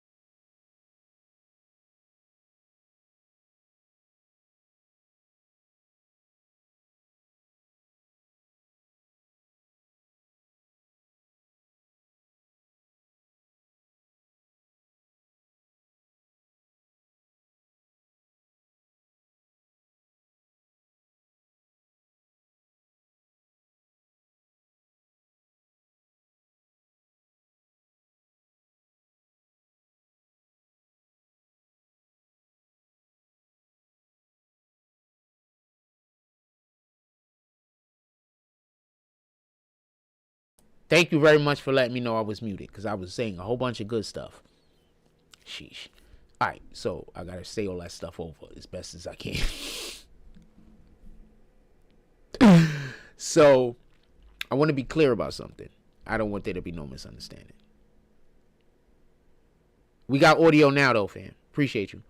I want to be clear about something. I don't want there to be no misunderstanding. Elon Musk, I saw the interview. I heard some of it. I heard clips of it. And what they're saying is correct, but they kind of misappropriated some of what he's saying. If I'm interpreting what he was saying correctly, what he was basically saying is that these are two separate incidents. There's one particular incident where there's somebody that stole like 22,000 Social Security numbers or some shit like that, like an incredible amount. Right? And just so we could be clear, don't expect for this person to have stole it only for their own benefit. I'm assuming that they stole it and they're part of a bigger organized group, just so we could be clear. So, besides that, he said that Doge had found some stuff and there should be some people that will be getting arrested that are in the political field. Now, with that being said, by the end of this year, I expect a couple of politicians to be under some kind of indictment or investigation. Investigation at the least. People like Schumer. Everybody you hear talking crazy. You know who might be first? Adam Schiff. He might be first. They want him up out of here. He is so incredibly unhinged. And when I say that, I mean something will happen and he'll be determined to say something else happened. It's just hard for me to trust people who do that.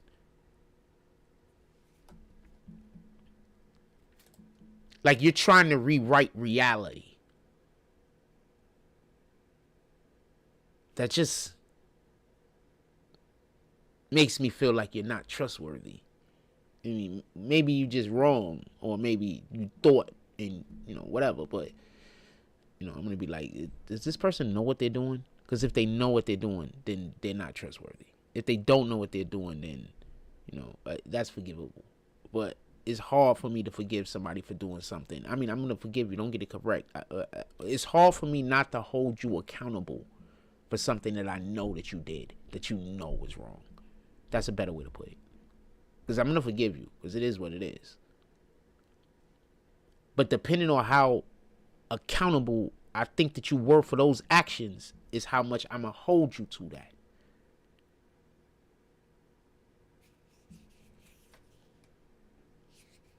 If I think that you just made a mistake, I'm not going to hold you to it. I'm going to turn around another day. We're going to go do what we're doing. But if I think that you were trying to do something, specifically something that I did not want done, then I'm going to hold you to it. Now, if I find out that the thing that I didn't want done was actually a good thing, then I am going to love you like you have never been loved. You have just won my trust. I am not a person that trusts.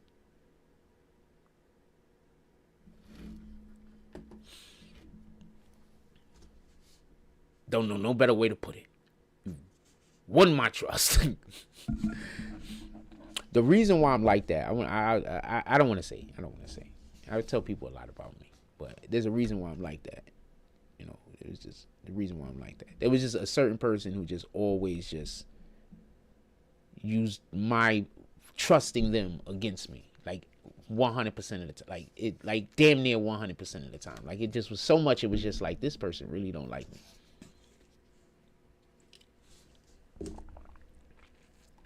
Or they're just an idiot. And to be perfectly honest with you, I think they didn't like me, but there's a good chance that they were also just an idiot. So how do you handle that? How do you deal with that? How do you deal with having to interact with somebody who's never going to know any better? Like, they're never going to know any better. They're never going to know any better. Like, they're never going to be on the smart end of anything. How do you interact with them?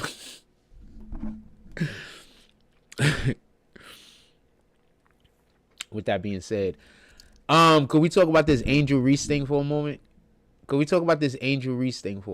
been talking politics for the last hour and 42 minutes. I want to talk Angel Reese for a moment. Could we talk about Angel Reese for a moment? I'm going to say a couple of things. So the first thing I want to lead off by saying I love our black queens. I know y'all don't like me, but I'm fine. All right? I love y'all. I want the best for y'all. I'm never going to date you. I'm never going to even consider marrying one of you. I'm never going to even consider kissing one of you. Because I can't sleep next to any of you because I don't trust you because of the way some black women have treated me in the past. And right now, I can't even say the past, in the present.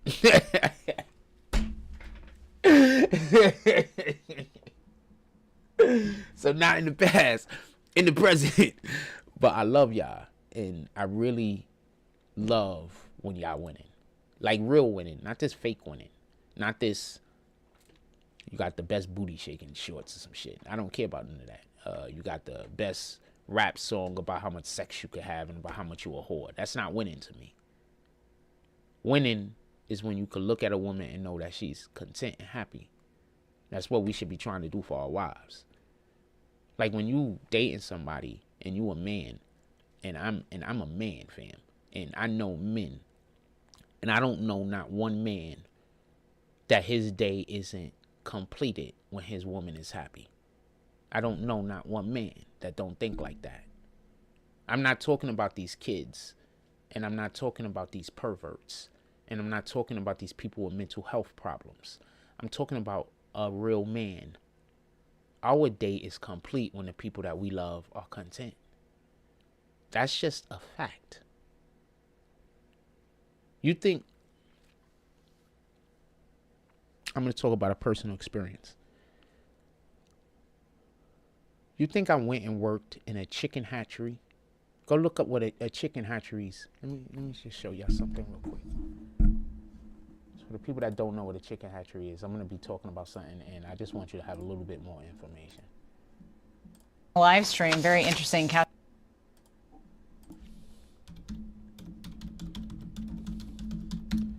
So I used to work in a chicken hatchery.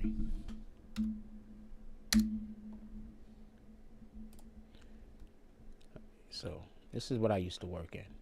You have to be to work at 4:30 on at least 2 days out of the week, because you got to turn the eggs at the right time. This ain't even the hatchery. This is not the hatchery. This is where they take them after they hatch. This is the hatchery. We do this at the hatchery. We don't. This is not the hatchery. That's not what we do at the hatchery. That's where we take them to after the hatchery. These bins, this is hatchery. So this, you used to have to take these racks right here. You see these racks right here? These racks is on wheels, yo. We used to have to wheel, like, and these things is heavy. Like, they weigh like 200 pounds and change a piece. And we used to have to wheel these things at least, I don't know, 100 yards almost, because it was like the building was pretty big, from one of the incubators where we keep, to where the freezer where we keep them cold at, to the incubators where we warm them up and turn them into chicks. And it's just an extremely disgusting job. You smell like rotten eggs all day, every day. And 2 days out of the week, you gotta wake up at, we had to be at the place at, look at all of the stuff you gotta wear for your protection. But that's fake. I'm telling you why that's fake. Because it be so hot in those places, you're gonna take all of that off. You're not gonna be able to work with all that bullshit. I'm telling you right now. So these is fake. You're not gonna be able to work with all that stuff on. This is how one of the things look. That's the incubator that we gotta put them in. So let me explain to you what's happening right here real quick. Let me zoom in. Oh shit, I can't zoom in. Oh, let me do it. All right, so okay, that should be bigger for you, right? This like this right here. So let me zoom in. I could do it like this. Let me show you something. You see this machine? So you see each one of those yellow things? Those are racks, right? So those racks are long. They're probably about a meter long, 3 feet long, right? So they're a yard long, pardon me. They're probably about a yard long, right? So we have to pull each one of these things out individually. And there's a whole tray. You saw the tray that I had showed y'all? Hold on. You see these trays right here? We got to take each one of these things out right here, one by one, each rack. You got a guy is a table. You got one dude on one side of the table and the other dude on the other side of the table. And so we got to put this down flat where the eggs is up like this. And then we got to take these racks right here, flip them upside down on top of these racks right here, and then we got to flip it over so the eggs here go inside of the basket right here. And then we have to take the slide, because these things are on slides. One guy pushes the slide back in here and grabs the next rack, while the other guy picks up this thing right here and pushes it into the incubator. So you're doing that every day. Well, not every day. We got to do it 2 days out the week. I'm looking for the incubator. Where the incubator? Well, this thing right here, whatever. So we got to do that 2 days out of the week.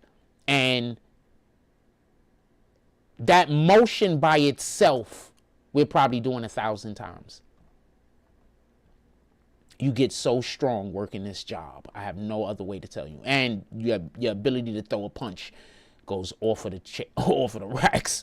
Your ability to throw punches, it just goes absolutely off of the racks, because it just works so many muscles. Yeah, you just work so many muscles. That's the only way I can put it. In any regard. So why would a man do a job like that? Come home every day.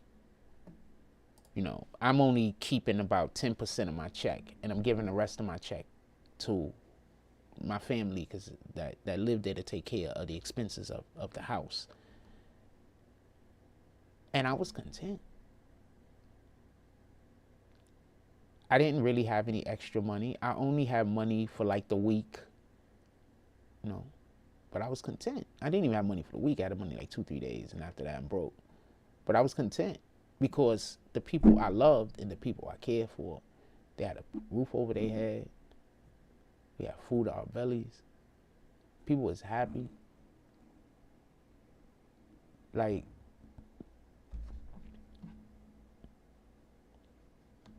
This is probably one of the most happiest times of my life. And by far, it was the hardest I've ever worked.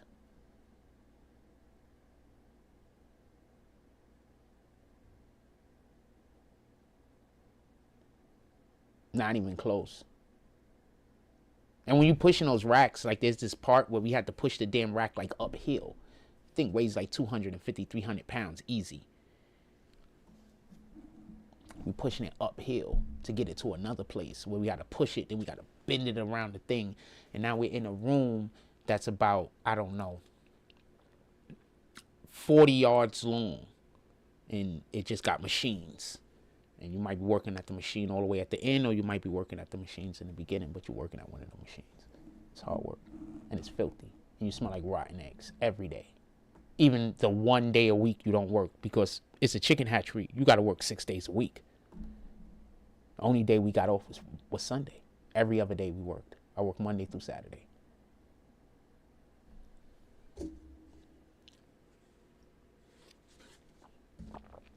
So the point being is, men will do a lot so that the people that they love are happy and content. A man. I'm not talking about a kid. I'm not talking about someone who is mentally a child. I'm not talking about these perverts out here. I'm talking about a man. Somebody who want to have a family. I'm not talking about those people that don't want to have a family. I'm talking about a man who want to have a wife, want to have kids. There's just nothing else in the world that's more satisfying.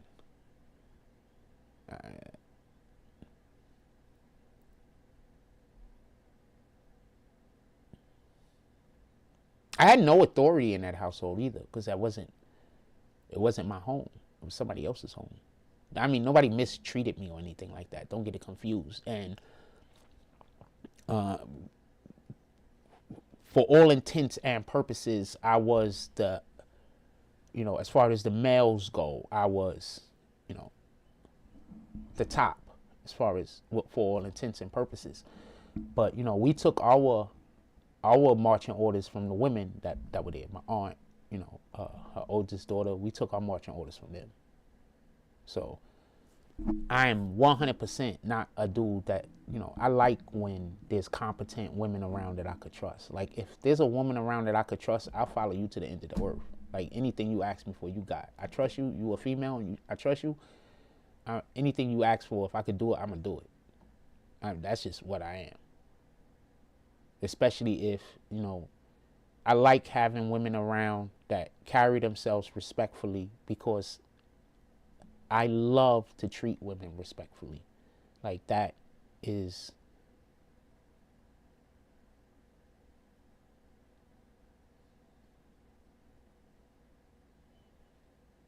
there's literally women that I like talking to just because I know I'm going to have the opportunity to be respectful to them without them disrespecting me. I don't know no better way to put that. These are good people, and I love talking to them specifically for that purpose, for that reason. Because I don't know many women I could talk to without them trying to be funny, saying something disrespectful, or the conversation going somewhere where it don't need to go. There's some lady from church, right? She's a nice lady, just so we could be clear. So there's this lady from church. I walk into the supermarket. I say hello to her. She called me by my government name. She's never ever spoke to me by, she only knows me by Jack Frost. So who told you my government name? Nobody calls me that. I don't have a problem with my government name, by the way. It's Sean. I don't have a problem with it, but you don't know me by that name. Why would you call me by that name? Nah, I don't trust you.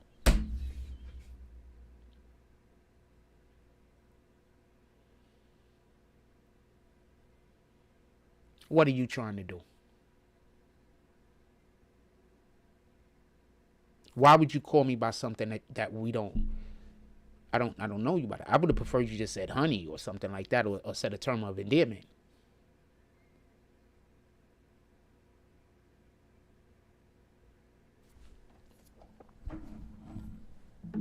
Yeah, so now I don't talk to that lady. She's a nice lady, though.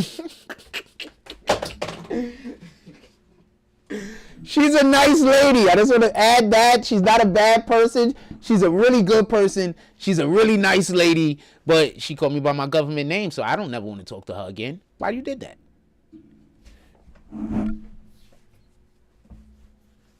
Why you did that? Who told you to do that? And not only that, but I told her that in the moment. I was like, who told you to do that? Why did you do that? I said, nah, see, whoever told you to do that just don't want me to ever talk to you again. Because I don't want to talk to you again.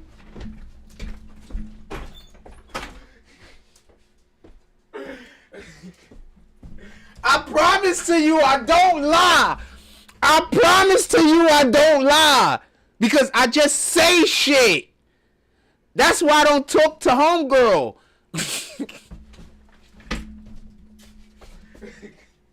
I can't trust myself. I can't trust myself to not be too honest.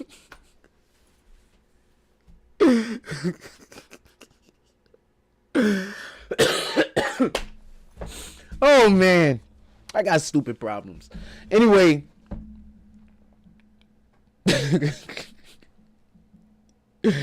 I got stupid problems. I'm gonna say some shit and then we're like, that's too early. But like, that's not the point. It's just, I don't know how not, first of all, I don't know how to not be extra. So I'm gonna be extra sometimes. So I don't mean it that way, but it really does. I mean it that way. But I don't mean it that way, but I mean it that way. I don't know how to explain that.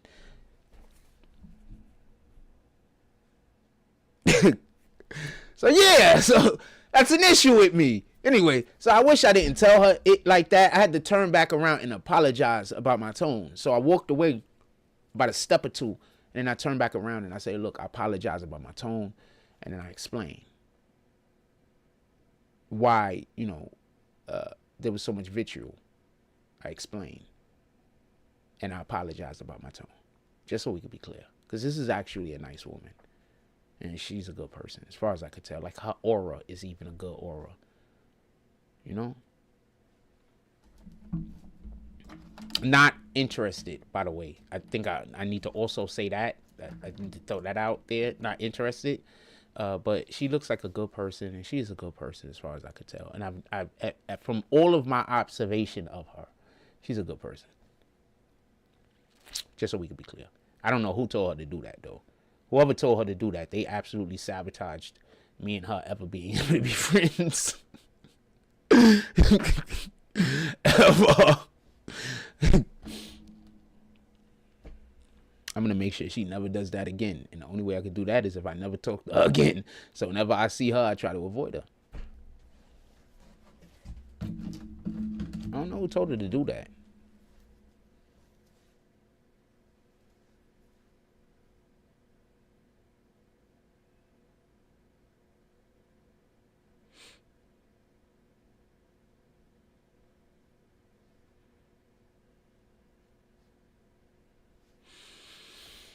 I felt so bad being honest in that. Like, I didn't feel bad being honest, but I just wish that when I initially said something, it was a little bit, I used kind words. The second time I used kind words when I came back and apologized. I wish I would have used kind words the first time. See, I think this is the way things should work in a family. I think day-to-day operations should be ran by the woman. This is just what I think. I think the woman should run the day-to-day operations. I think we discuss the big decisions, but the finality of the decision is the man. Because when something happens bad and somebody got to put their life on the line, it's going to be the man. So I think day-to-day operations should be ran by the woman. I prefer it that way. Not for nothing. And I think that all big decisions is, you know, we have, I will pray, you know, that everybody has a partner who y'all have a line of communication open so discussions can happen. I think that too many people are in relationships with people where there's no line of communication open, so discussions can't happen. I think that when a man has to be in charge of every day-to-day activity, I think it takes away from his ability to focus on providing. And that's why I think single men have it hard, because single men, they don't have anybody helping them. Single women have it hard too. Don't get it confused. But single women will get help before a single man gets help. I'm not saying would ask. I'm saying would receive. So I think that us as men, we should look for competent wives. And that's another reason why I think I work so well with Kendra. She loved handling the day-to-day operations. Like, I never had to think about the day-to-day operations ever. I never even had to. I hate thinking about what I'm going to eat for dinner. I don't like thinking about these things. I don't like thinking about what I'm going to eat for breakfast. I don't like thinking about these things. But Kendra always knew what she wanted to eat and stuff like that. And then, you know, well, not really, because she's a woman, but, you know, for the most part.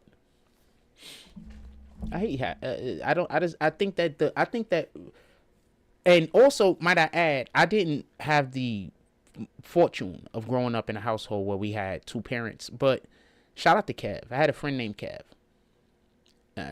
Kevin, dope dude. Used to be a basketball partner of mine. So we used to go hooping all over the place. One of my favorite memories of going back to my old neighborhood was I went to, they had a tournament that they was holding in, is that Francisco Park? They was holding in the park across the street from, on the concourse across the street from Cardinal Hayes. And so I walk into the park, and I know a lot of y'all not going to believe me, but I'm a hood legend, fam. For real, for real. So I walk into the park, and the first thing that happened is the guy that's doing the commentary over the mic, he recognizes me. Right? So during the game, while they are still playing, he starts calling out, Spreewell is in the building. And then he starts talking about how badly I used to bust niggas' asses. Then there's a timeout that's called. Like a couple of seconds, like not even 15 play seconds later. And he goes into, through the whole entire timeout, he goes into the impact that I had playing basketball in the neighborhood. And I look around and I see so many of them little niggas that used to watch me playing basketball. Now they grown men.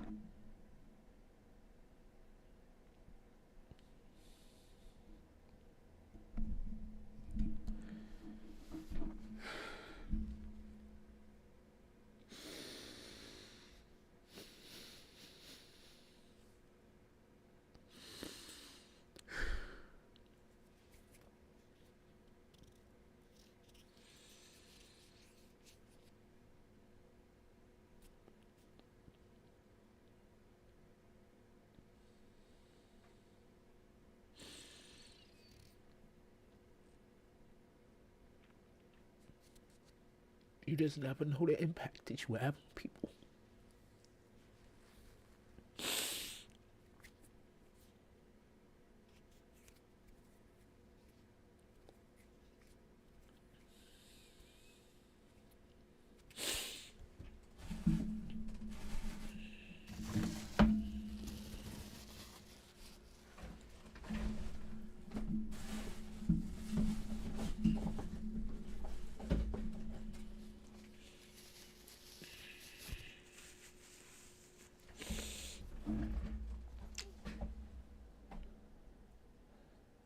You never know the impact that you have on people.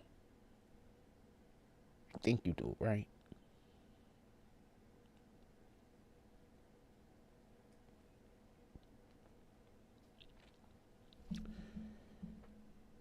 To see so many of them little niggas.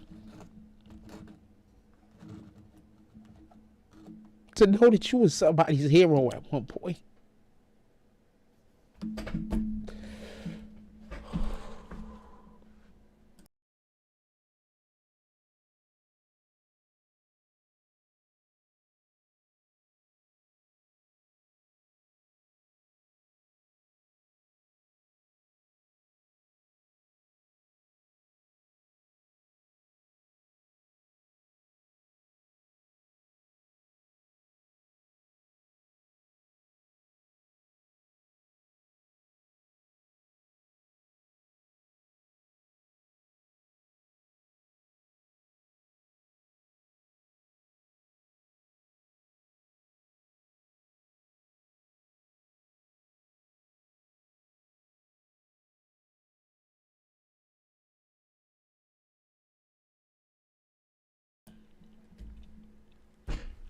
Let's get back to the tariffs.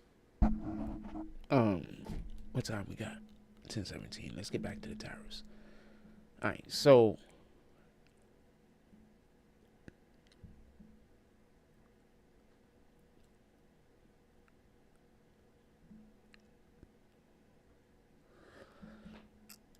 I'm going to share something. And this is a lot, but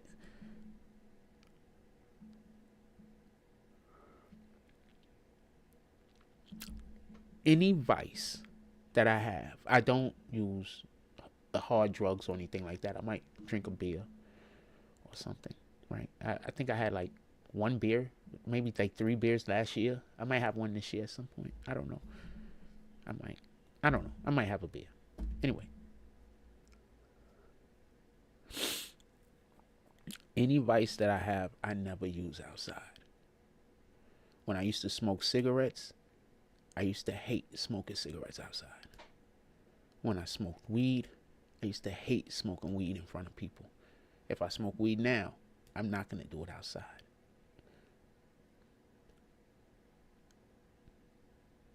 Because I would hate for a child to be looking up to me and then see me do something like that and think it's okay. That's just not something I want to live with.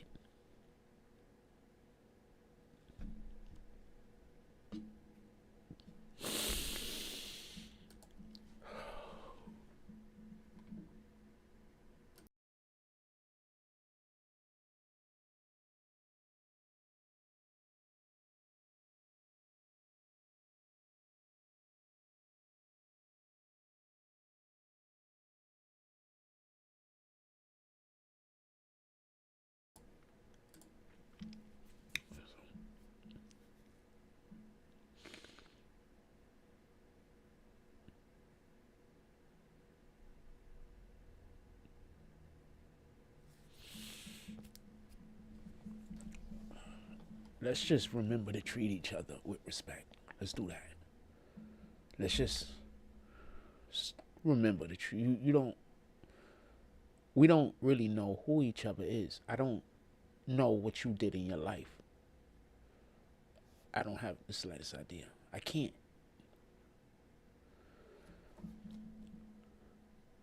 When you meet somebody, assume that you don't know who they are. Even if they have an attribute or a thing about them that you might recognize in someone else, please treat people like they're individuals to a degree. To a degree. I'll give you a great example.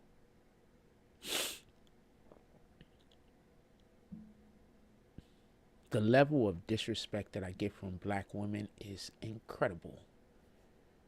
Think about how white racists in a sundown town treat black people that get there when the sun is going down. That's generally how I'm treated. But that doesn't stop me from loving and wanting the best for every black woman, whether I know them or not.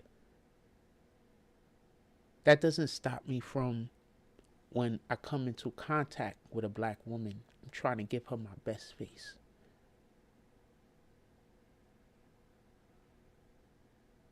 That doesn't prevent any of that. So let's try.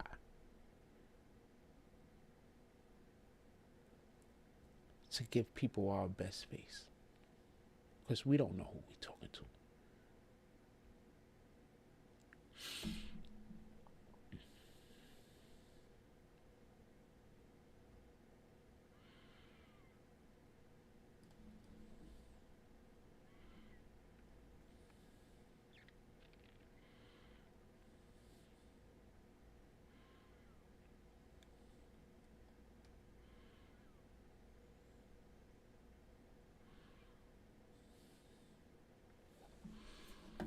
Let's talk about this Angel Reese situation. I want to talk about this Angel Reese situation.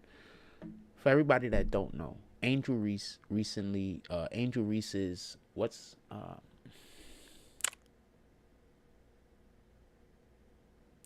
she's a basketball player, but the WNBA isn't in. Some other league is in. I don't even know the name of the league, but it's three people on the court at a time, and it's 3 people full court. I want to say something. Pardon me. I think that this is stupid.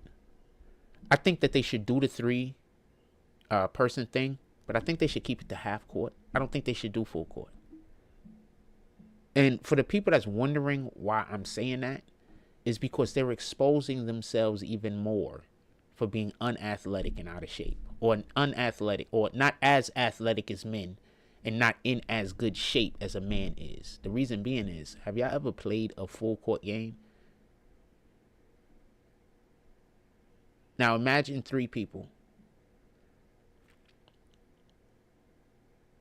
Now you're hustling up and down the court every damn play almost, because there's only 3 people. Why do you think those games look so sloppy? Those games look sloppy, man. They don't look good. In any regard, Angel Reese's jersey goes on sale and sells out in 4 minutes.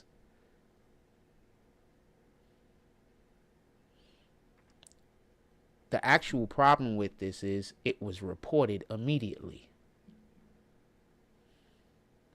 That's not something that the news agencies would know immediately. So how did the news agencies know to immediately report that?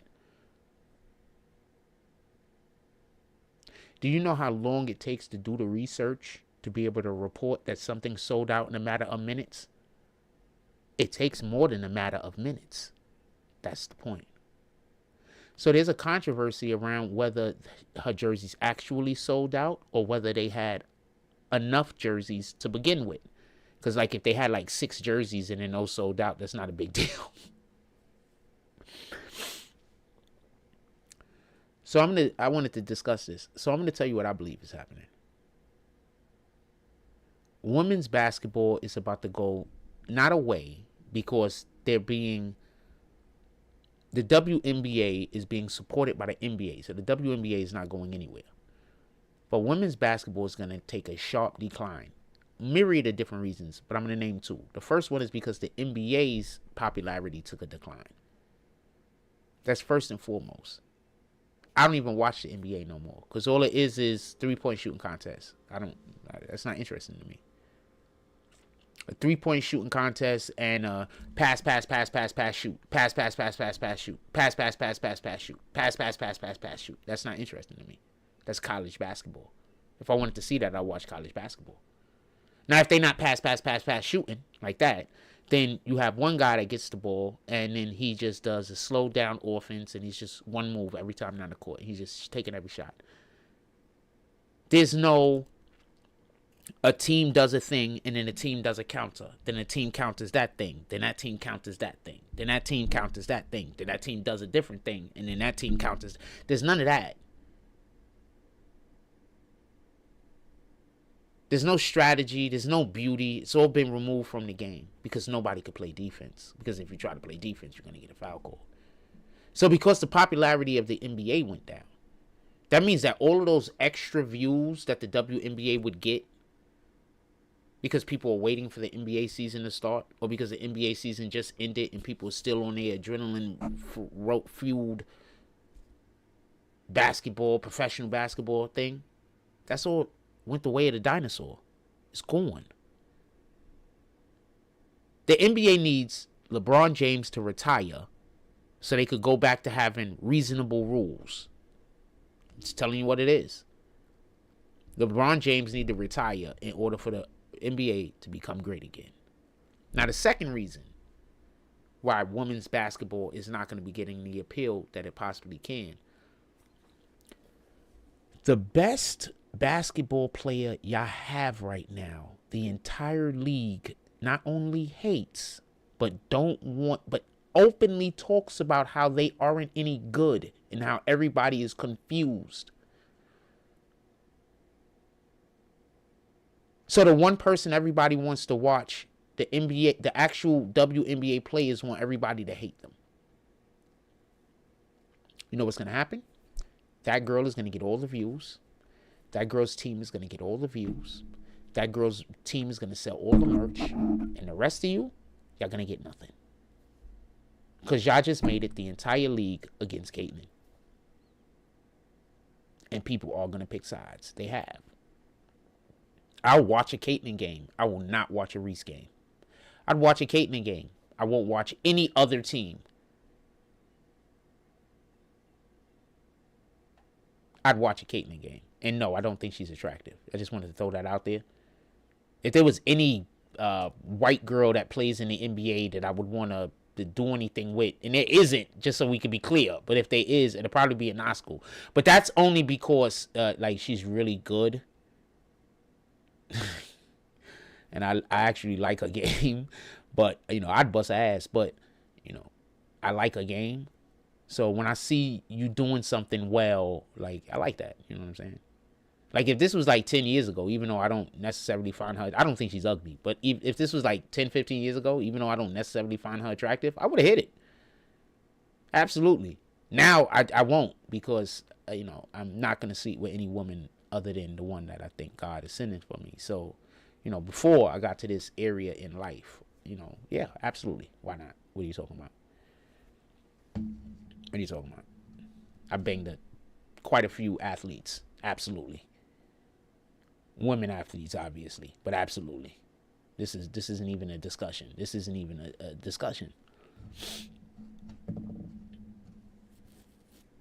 Not even a discussion. But where I'm at now in life, I don't even look at women like that no more. Like, at all. And that's why I think they'd be like, he's gay! Because you think you cute and you think I should be staring at you, and I'm not.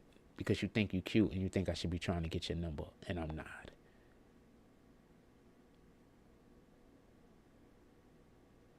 Maybe I don't think you as cute as you think you are. Maybe I'm not focused on that. Maybe I'm focused on something else. Maybe when I look for a partner, I'm not just looking at the way that the person looks, but I'm looking at the value that they add to my life. You gonna add any value to my life? Or the only thing you're gonna add is sex?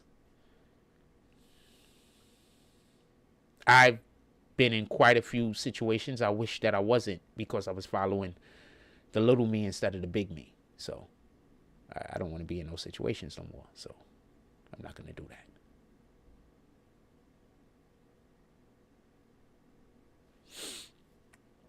Yeah, I'm not going to do that. This is not a thing. It's not a thing that's going to happen. I'm not going to be peer pressured. I'm not going to be tricked. I'm not going to be coerced. I've been tricked into quite a few different relationships before. And that's probably why it's so hard now for when a female is actually interested in me, for me to like do certain things. I've been tricked into a couple of relationships that I didn't want to be in. And then I felt too guilty to get out of them. I be sitting around like, I be feeling guilty, like, oh man, like, how did this happen? And she be like, what you talking about? Nah, nothing. Like, how did this happen?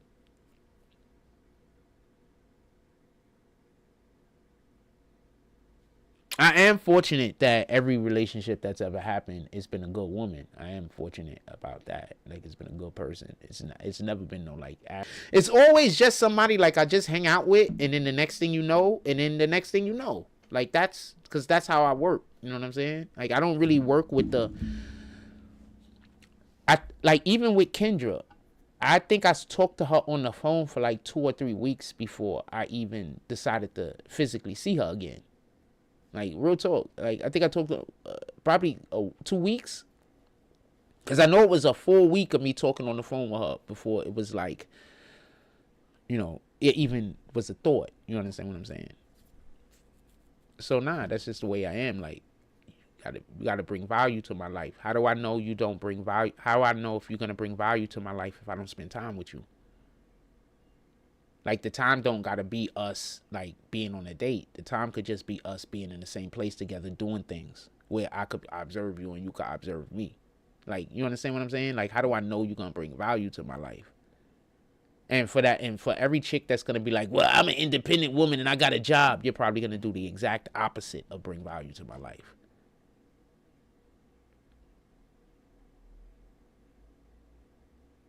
You work 45 hours a week. That means that there's a good chance you're never going to cook dinner. Those are things I want. So I don't think there's anything wrong with you working. You know, do you. What the hell? There's guys out there for you, though. And majority of them are probably better than me for all I know. So why would I hold you up and put you in a situation that you are going to be unhappy in, and I'm also going to be unhappy in? And I have the emotional intelligence to understand that before we actually even encounter this relationship. Why would I do that? It doesn't make sense. I don't know. But I promise you, I want you to be happy. Whether I'm dating you or not dating you, I want every human being to be happy. Because when we're happy, we treat other people better. So I want everybody to treat everyone well. And the only way that's going to happen is if we're living in a society where people aren't depressed, where people aren't angry. You know, I had to tell a kid the other day, I had to sit a kid down because he didn't know how to play the game or didn't want to play the game. I think it's more he didn't want to play the game. But since he didn't know how to play the game or didn't want to play the game or whatever the case was, he was trying to disrupt other people from playing the game. And I had to sit him down and have a little talk with him. What do you think is happening with the women nowadays? They're doing the same thing, but on a different scale. There'll be some dude that they're interested in, but they can't get into that game because the dude not interested in them. So what do? They go bash the nigga. They go get all their friends to say the nigga gay. Or anything that they could do to try to drive that guy's value down so eventually they could talk to him. No. I know my value. I don't care what anybody else says my value is. I've been great. I hope you've been great. But I've been great at a myriad of different places. In a myriad of different things in numerous different places. I've been great. There's no amount of negative things that you could say to me to make me believe the negative thing. You might be able to convince other people, but you'll never be able to make me believe it. Literally, whenever anybody comes to me and say something negative to me, I immediately cast them in the enemy's lot. Now you gotta work your way out of there. That's difficult. I can't think of anybody that worked them ways out of the enemy side of my, so it's difficult. You know, I don't know.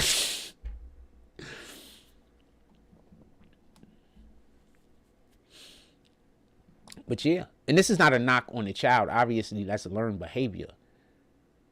You know, it's obviously learned behavior.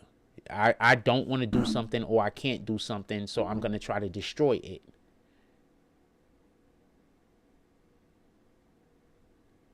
A woman can't get with a man because the man don't want her and she want him. And instead of her thinking he doesn't mean me any harm, she thinks I'm being disrespected. Why does he think he's so good? But if a man thinks that same way, he's trying to control the woman. So, make it make sense. In any regard, the WNBA is going to go down. Well, not the WNBA. Women's professional basketball is going down primarily because of the attitudes of the players.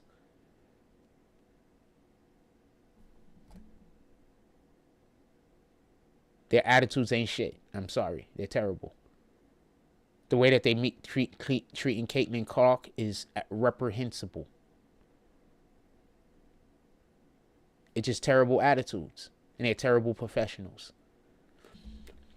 I want y'all to go look at old Michael Jordan videos back when Michael Jordan was losing to the Celtics like crazy, back when the Pistons was whooping his ass. Go listen to his interviews. He was always gracious. He was always respectful. Y'all learned the wrong lessons.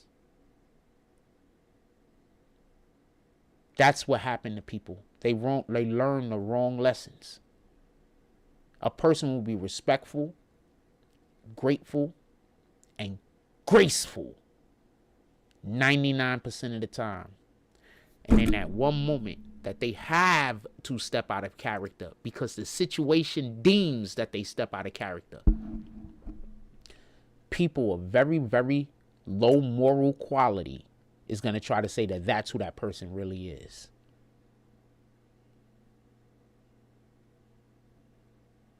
So I don't go to the local supermarket no more. And one of the main reasons is because people like to follow me in the local supermarket and then try to create a situation with me. And I just don't really care for it. So I just don't go to the local supermarket. And shout out to the church, but because of the church, I don't even have a need for the local supermarket anymore. So for anybody thinking anything about it, I don't have to pay for my groceries anymore. So shout out to the Most High. Glory be to God. Jesus is King. Upgrade.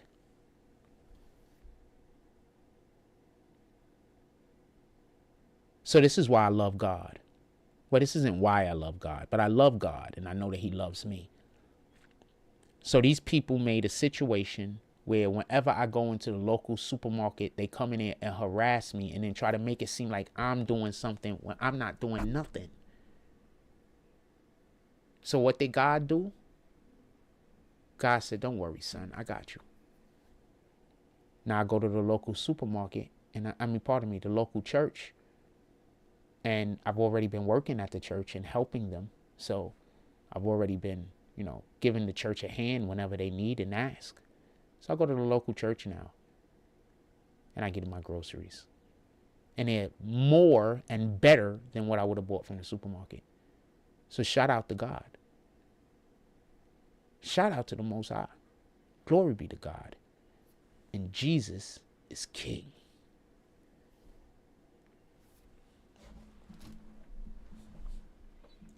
Only issue with that is most of the stuff be stuff that's like from scratch. So I need a wife that knows how to cook. If she could cook from scratch, we gonna eat like kings. If she can't, we gonna eat like I'm eating now, which is pretty good, but it's not like a king. It's pretty good, but it's not like a king. I'm pretty sure the people that hate me are going to now try to go down to the church and try to tell the church to not help me. I'm pretty sure that that's what's going to happen. So they're going to go and start harassing the church pretty soon. These people are crazy. So I'm pretty sure they're going to go down and start harassing the church pretty soon. So go harass the church, man. What could I do? It is what it is. So that's the people y'all got to harass now, just so y'all can know. It's the church. Those are the people y'all going to have to go harass.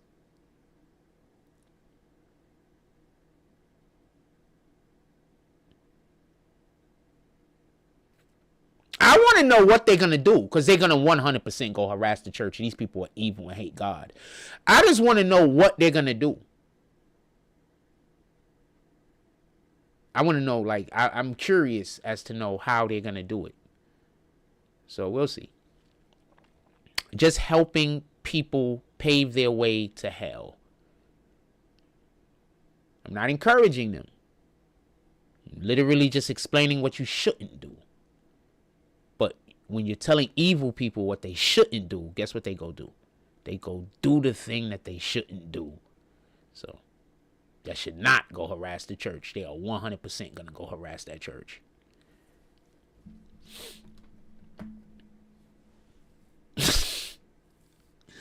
100%. You're going to start seeing people in Coney Island, all the wildest things start happening to them. And they either whether they're going to just, not be here no more, or some of the wildest things are going to start happening to people, because God is going to start raining down his fury.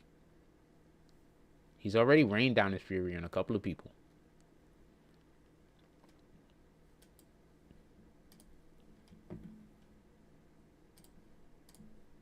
couple of people already feel it. A couple. Shout out to the Most High. Glory be to God. Jesus is King. I just want to say this. I feel so blessed. I understand that these people out here that are evil, because I'm so highly favored, they're never going to stop attacking me. I get it. I 100% get it. God's favor on me is just too obvious. I get it.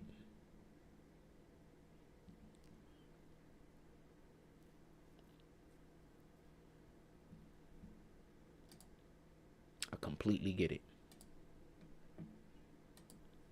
With that being said, we're going on 11 o'clock. I think I'm going to let y'all go. We already 2 hours and a half into the show. Appreciated everybody that showed up today. But I just want to be clear. I get it. I 100% get it. And just so we could be clear, what I mean by that is, y'all have done so much evil shit to me. And God keeps opening up a back door or opening up a window for me to escape. And y'all just won't stop. So I'm going to explain to you how I believe this is working. At one point, y'all probably could have said, this is not God's doing. But he's done so much for me in your eyes and in the eyes of the people that live out here in Coney Island, that at this point, you can't say or pretend like I don't have God's favor. He's proven it over and over again. So that means that when you're doing evil things to me right now, you're purposely going against what God wants. You're purposely trying to prevent things that God wants to happen from happening.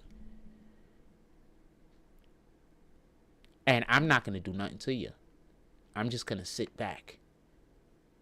And if I really, really, really want something bad to happen to you, I'm going to allow for you to destroy the thing that God intends for me, or to prevent the thing that God intends for me, so God could come for you and your family. It's crazy how the person probably knows who I'm talking to if they was to see this. So God could come for you and your family, because that's how I work.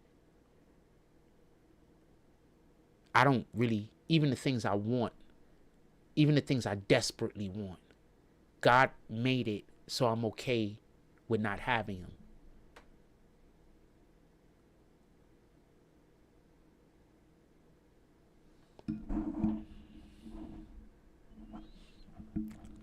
I am 100% talking directly to a person. Just so we could be clear. A person that lives in Coney Island. Because there's going to be some random person online that's going to say, he's talking about me. I'm not. Okay? You stop trying to put yourself in my life. There's going to be a random person that makes videos that's going to be like, he's talking. I'm not. I'm saying I'm not. Because I'm not. Believe me. Whoever is the person. Because I don't know who's going to do it. But there's going to at least be one. I promise you I'm not thinking about you.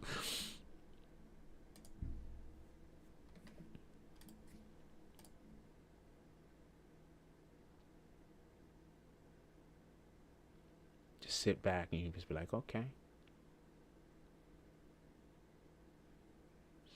And you just watch God gets his vengeance on other people.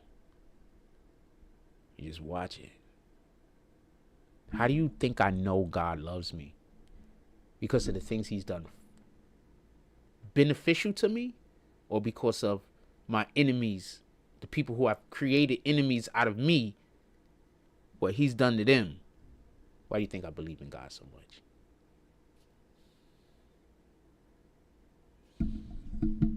Definitely the latter.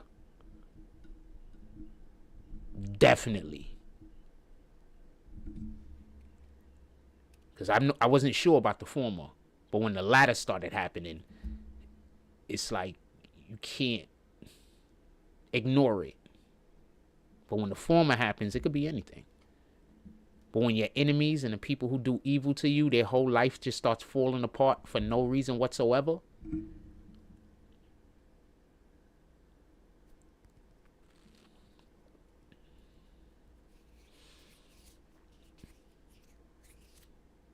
I just had a thought, and I hope that don't happen.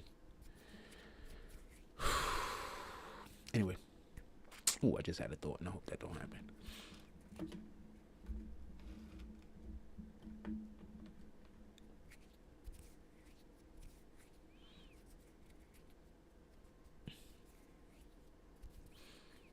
Hope that don't happen.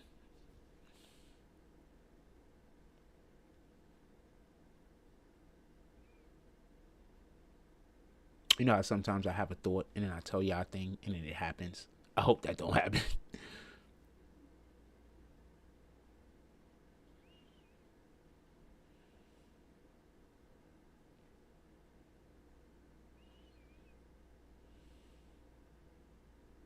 I really like that person. And I hope that don't happen to them. Anyway. Not the girl. I'm talking about somebody totally different. And not that type of like. The type of like where I think that they're a cool individual. And, you know, I want the best for them. That type of like.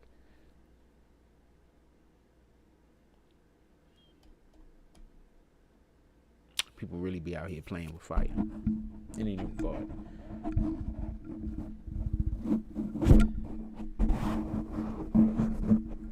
I had a I just want to say this. So I had a should I tell y'all this? I don't know.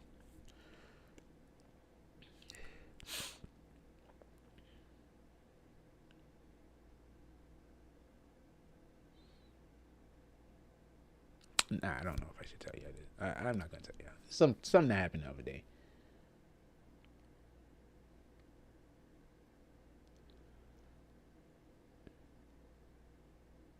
But I do want to say this. There are a lot of good people out here in Coney Island, and I want to salute all of you. There are a lot of good people out here in Coney Island. There are a lot. There are a lot of good people out here in Coney Island of every demographic, just so we can be clear. White, black men, women, white men, black men, white women, black women. There's a lot of good people out here. All right? I just want to be clear. Hispanic, whatever. Women, men, there's a lot of good people out here. I just want to say that. I wish that people were less influenced by peer pressure. I wish, and we could take this to even national scale, people thought for themselves more. Because I show up and I'm you know, I think for myself. I show up and it just seems like I'm being divisive. and I'm just thinking for myself. I'm just not, you know, subscribing to whatever the common logic is of whatever the topic is that we're discussing. I'm just thinking for myself. I'm interpreting the information and then I'm, you know, breaking it down however it is that my brain does, and then I'm regurgitating whatever I believe to be the outcome of whatever the situation might be, or the blueprint for whatever the topic is that we're discussing. That's all I do. Right? So, you know, a lot of times people try to gear a conversation towards trying to force you to think like them, and they be wrong. I have some people that I grew up around that were just so consistently wrong, but since they were in charge, we had to do it their way. So we was just losing all the time. Because the person that was in charge was a complete idiot, for lack of a better term. But they was also a narcissist, so we had to do everything their way. And they didn't know how to do anything, but they also didn't want to say they didn't know how to do anything because they also had to be the smartest person in the room. So even when every single one of us know it's going to fail, including that person, we don't have no choice but to do it the way that that person wants us to do it, because if we do it any other way, then that person's not in charge. So I would literally be there doing things with me and that person and whoever else is with us, and everybody knows that it's going to fail. Like, everybody knows there's no chance it's going to win. So, yeah, I don't just follow people.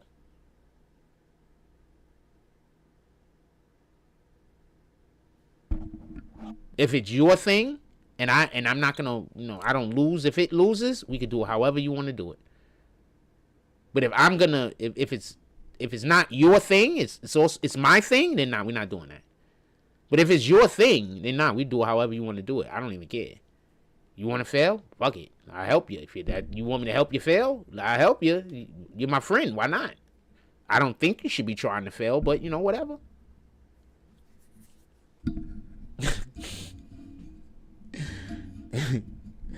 I basically told somebody that the other day, but very nicely, and I don't think they got that from it. But I basically told somebody that the other day that was like, they want to do something. I don't want to say what it is. And I think it's a good idea to do it. Don't get it confused. But the way they wanted to do it, I didn't necessarily agree with it. But I just basically told them the exact same thing that I just told y'all, but very nice.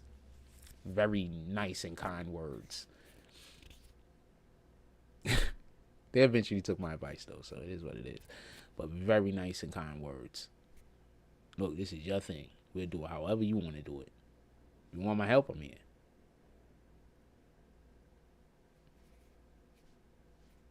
It's your thing. It's not my thing.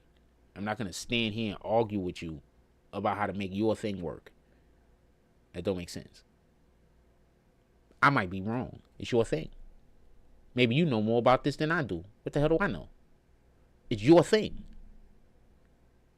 If we're going to fail, we should fail doing it the way you want it done.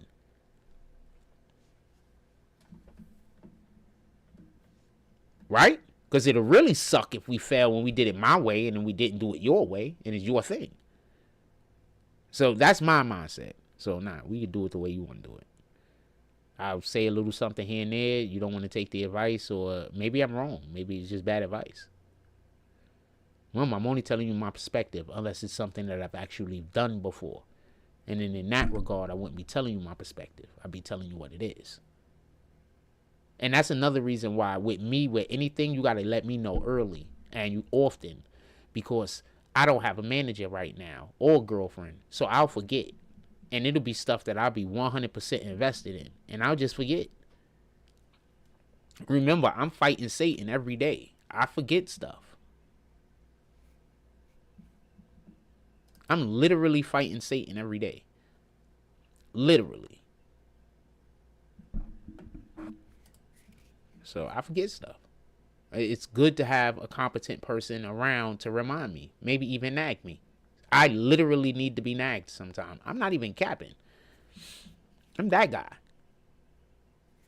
And just so we can be clear, I don't think that's a bad thing.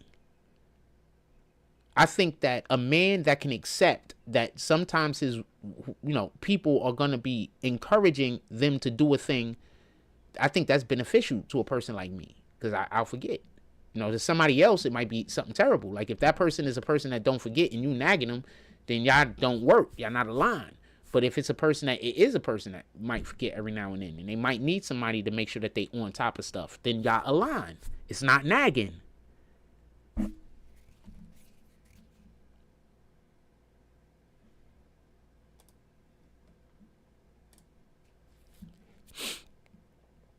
What we got? We about going on 11 o'clock. I think I'm gonna let y'all go. I think there's a couple of things we're supposed to be doing today. I gotta find the freaking directions so I could put this damn printing thing together. I was looking for. I gotta find the damn directions, the assembly directions. I don't know where I put them at, so I'm gonna do a little bit. I think I put them in a box somewhere. I don't know. Anyway, gotta find the assembly directions. If not, I'm gonna have to find them online somewhere or something so I can put this dang thing together. With that being said, I love y'all. Please go out there in the world, do something worth doing. Stamp God's name on it. We need, right? So I was having a conversation with somebody the other day, and this is not me trying to bring up anything funny, but the actual idea and concept that I was trying to discuss that I never got to, I think that is something that we need to actually talk about, and that is we're at the beginning. God's at the beginning, and God is also at the end of everything. So everything that that is happening has already happened. I've done this already. As far as God is concerned, not as far as we are concerned, not as far as I am concerned. As far as I am concerned and we are concerned, this is the first time this has happened. This is groundbreaking. But as far as God is concerned, this has already happened. And as far as we can tell, the way time, he exists outside of time. So I can't even say when it happened for him, but this has already happened. God exists outside of time. When God created this here, that's when time began. Time exists where we're at. Time does not exist where God is at. And I think that concept and that idea is something that people don't really get. They'll think God is waiting for something. God is not waiting for anything because everything's already happened. It's just we are now experiencing it. So inside of that idea and inside of that concept, one person was basically saying that that's something that they believed, that everything's already happened already. And I agree with them, just so we could be clear. And so inside of that, I was trying to express the idea and the concept that nothing is good and nothing is bad. This is not me being a nihilist. This is just me explaining that everything that happens is for the furtherance of God's plan. Everything. Jeffrey Dahmer, that was for the furtherance of God's plan. The Korean War, that was for the furtherance of God's plan. That new ice cream flavor that Ben and Jerry's just dropped, that's for the furtherance of God's plan. Every single individual thing that has happened, is happening, or have happened is for the furtherance of God's plan. I just want to be clear on that. So that being a thing, there's certain actions that have to happen. So when we talk about these actions and how they have to happen, and we say God needs, we don't mean God needs. What we're saying is that this is something that has to happen. Period. It has to happen. So God needs for it to happen. And why does God need it to happen? Because we're already at the end. And if this thing doesn't happen, we don't get to this end. It's not a God is not all powerful. It's not a God can't just make things happen at will.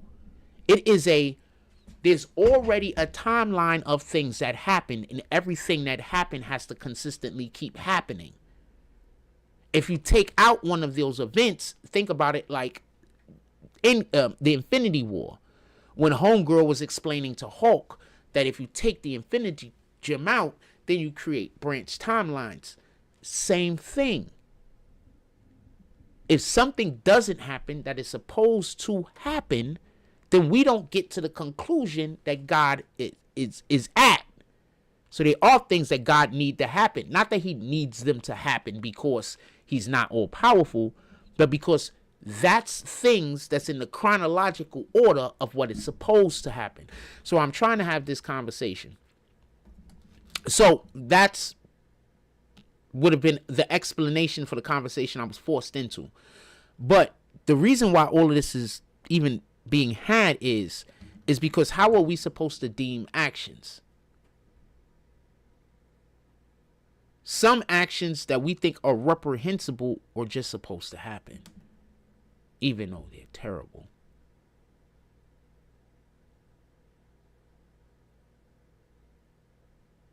Because if they don't happen, then we can't get to the conclusion. So when I see a person out in the world doing things that they're not supposed to do, I don't say that that's who that person is at the end of their journey, because that person's not at the end of their journey unless they die right then and there. I just consider it their walk with God.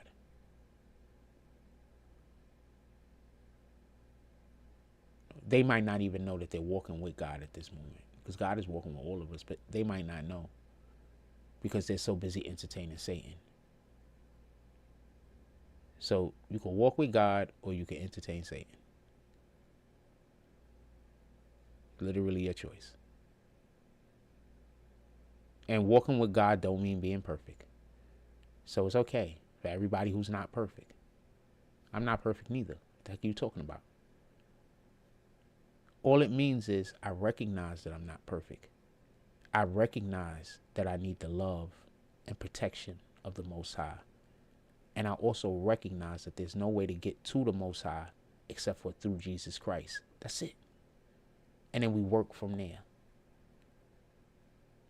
We show God that we love him by working on the things about us that make us not perfect. We're never going to make it to being perfect, but we can work on the things that remove us from being closer to perfect than further away from it. And that's what we're supposed to be doing. So no, I don't look at a person who doesn't necessarily read the Bible or who doesn't go to church as they don't love God. I don't look at it like that.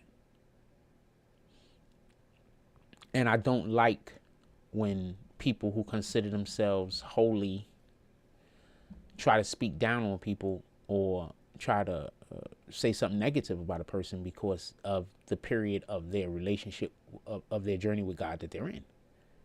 How are you going to now invite that person to your church after you just talk smack about them? It's going to be pretty difficult, especially if that person knows that they're not necessarily a bad person. They might just be a little misguided, a little misled. Might not be a bad person, though. So what are you going to do about that? Like 100%, if you are a female and you refuse to go to church an hour or two out of the week, then I can't date you. That's not even that's not a question. I don't need you to come to the church because I need you to have a relationship with God. Don't get it confused. But we need to have a relationship with God together. I want God to be in our marriage. I want to respect you the way God wants me to respect you. I want to treat you with the love that Jesus has given me.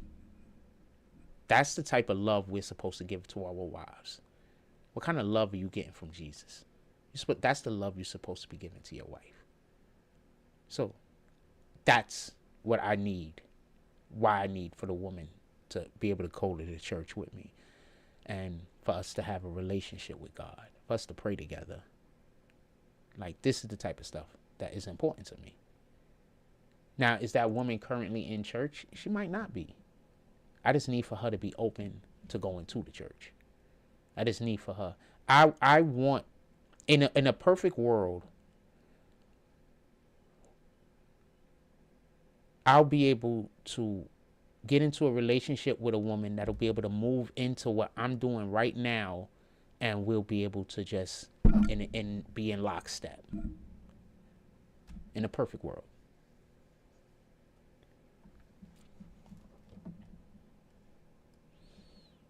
I get out there doing the stuff in the community. I'm 100% already know I'm going to be doing more stuff on the internet. 100% I know. Because there's a ton of stuff that I do throughout the day that I wouldn't have to do no more, or I would have help doing. And I'll be able to get to some of this other stuff. And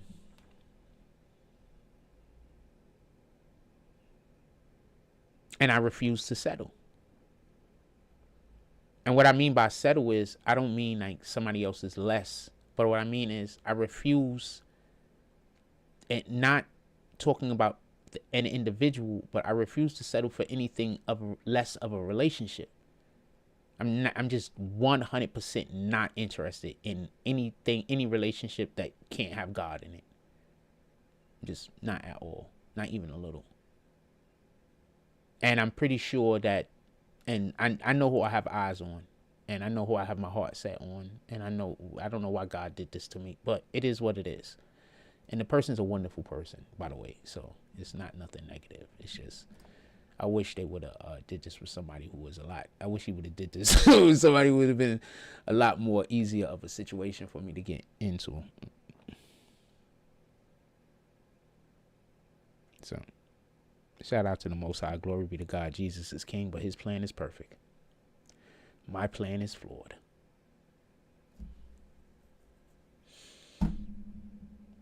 This plan is perfect. With that being said, is there any other questions anybody want to ask before we get up out of here? I think I'm going to let y'all go. It's about 11 o'clock.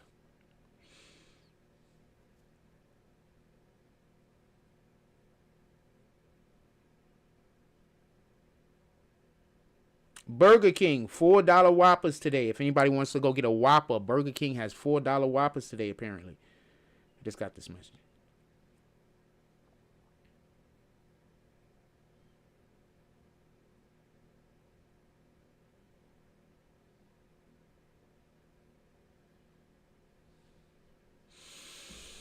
So yeah, so all right, so that's it. I'm gonna let y'all go. Everybody, just have a great day, man. Just go out there in the world, do something worth doing. Stamp God's name on it. We need more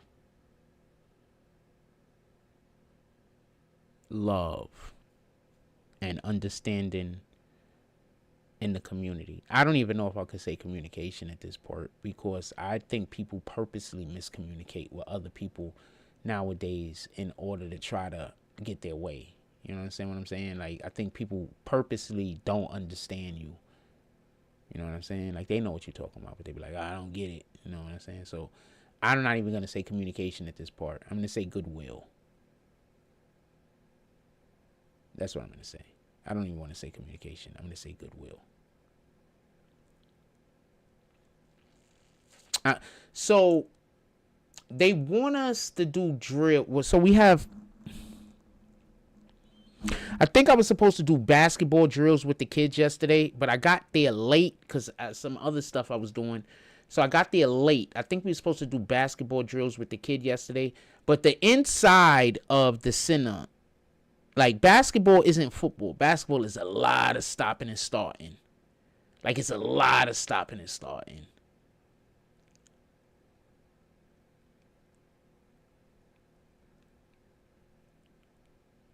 I guess there's a couple of drills we might be able to do. I might start doing drills soon, the next day or two, because other coach used to do the drills with the kids, but he's coaching at another facility for the foreseeable future, for like the interim. He's coaching somewhere else for the next like month or two or some couple of weeks or some shit like that.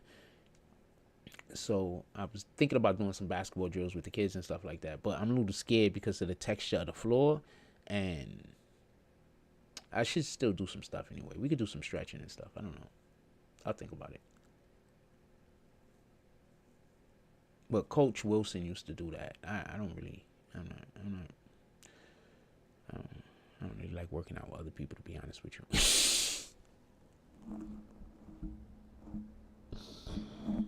Oh, I would just say this. So when I was a teen, I used to do like crazy exercises. I'm not gonna tell nobody about the exercises I was doing, and I was doing crazy exercises, but they really gave me gains. But it did mess up one of my knees for like a year and a half. I had a knee problem. It like, I'm older now, so my knees still it's starting to mess with me now. But back when I was like a teenager, I had did this thing, and it had messed up my knee for like a year and a half. I just had a really bad knee, bum knee. I was about 16. I had a bum knee for like the whole time from like the summer, the end of the summer when I was 16 to about, so I turned 17 that year. And so I say to about the beginning of the next summer, I had a knee problem. From like August, September up until probably like lap around the next year to about June. Like, I had a knee problem, and it was because of the exercise that I had been doing for like 6-7 months straight. But that same exercise is why I'm so fast.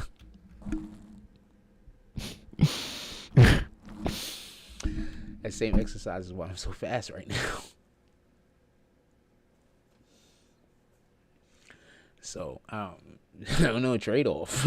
With that being said, yeah, look, I love y'all. Everybody, please go out there in the world, do something worth doing. Stamp God's name on it. Like, comment, subscribe. Join the notification gang. Hashtag Bronx Bowmans. Let's get it. I love y'all. Take care of each other. Hug the kids for me. I haven't forgotten about you. And that's all I got on this one. I'm out.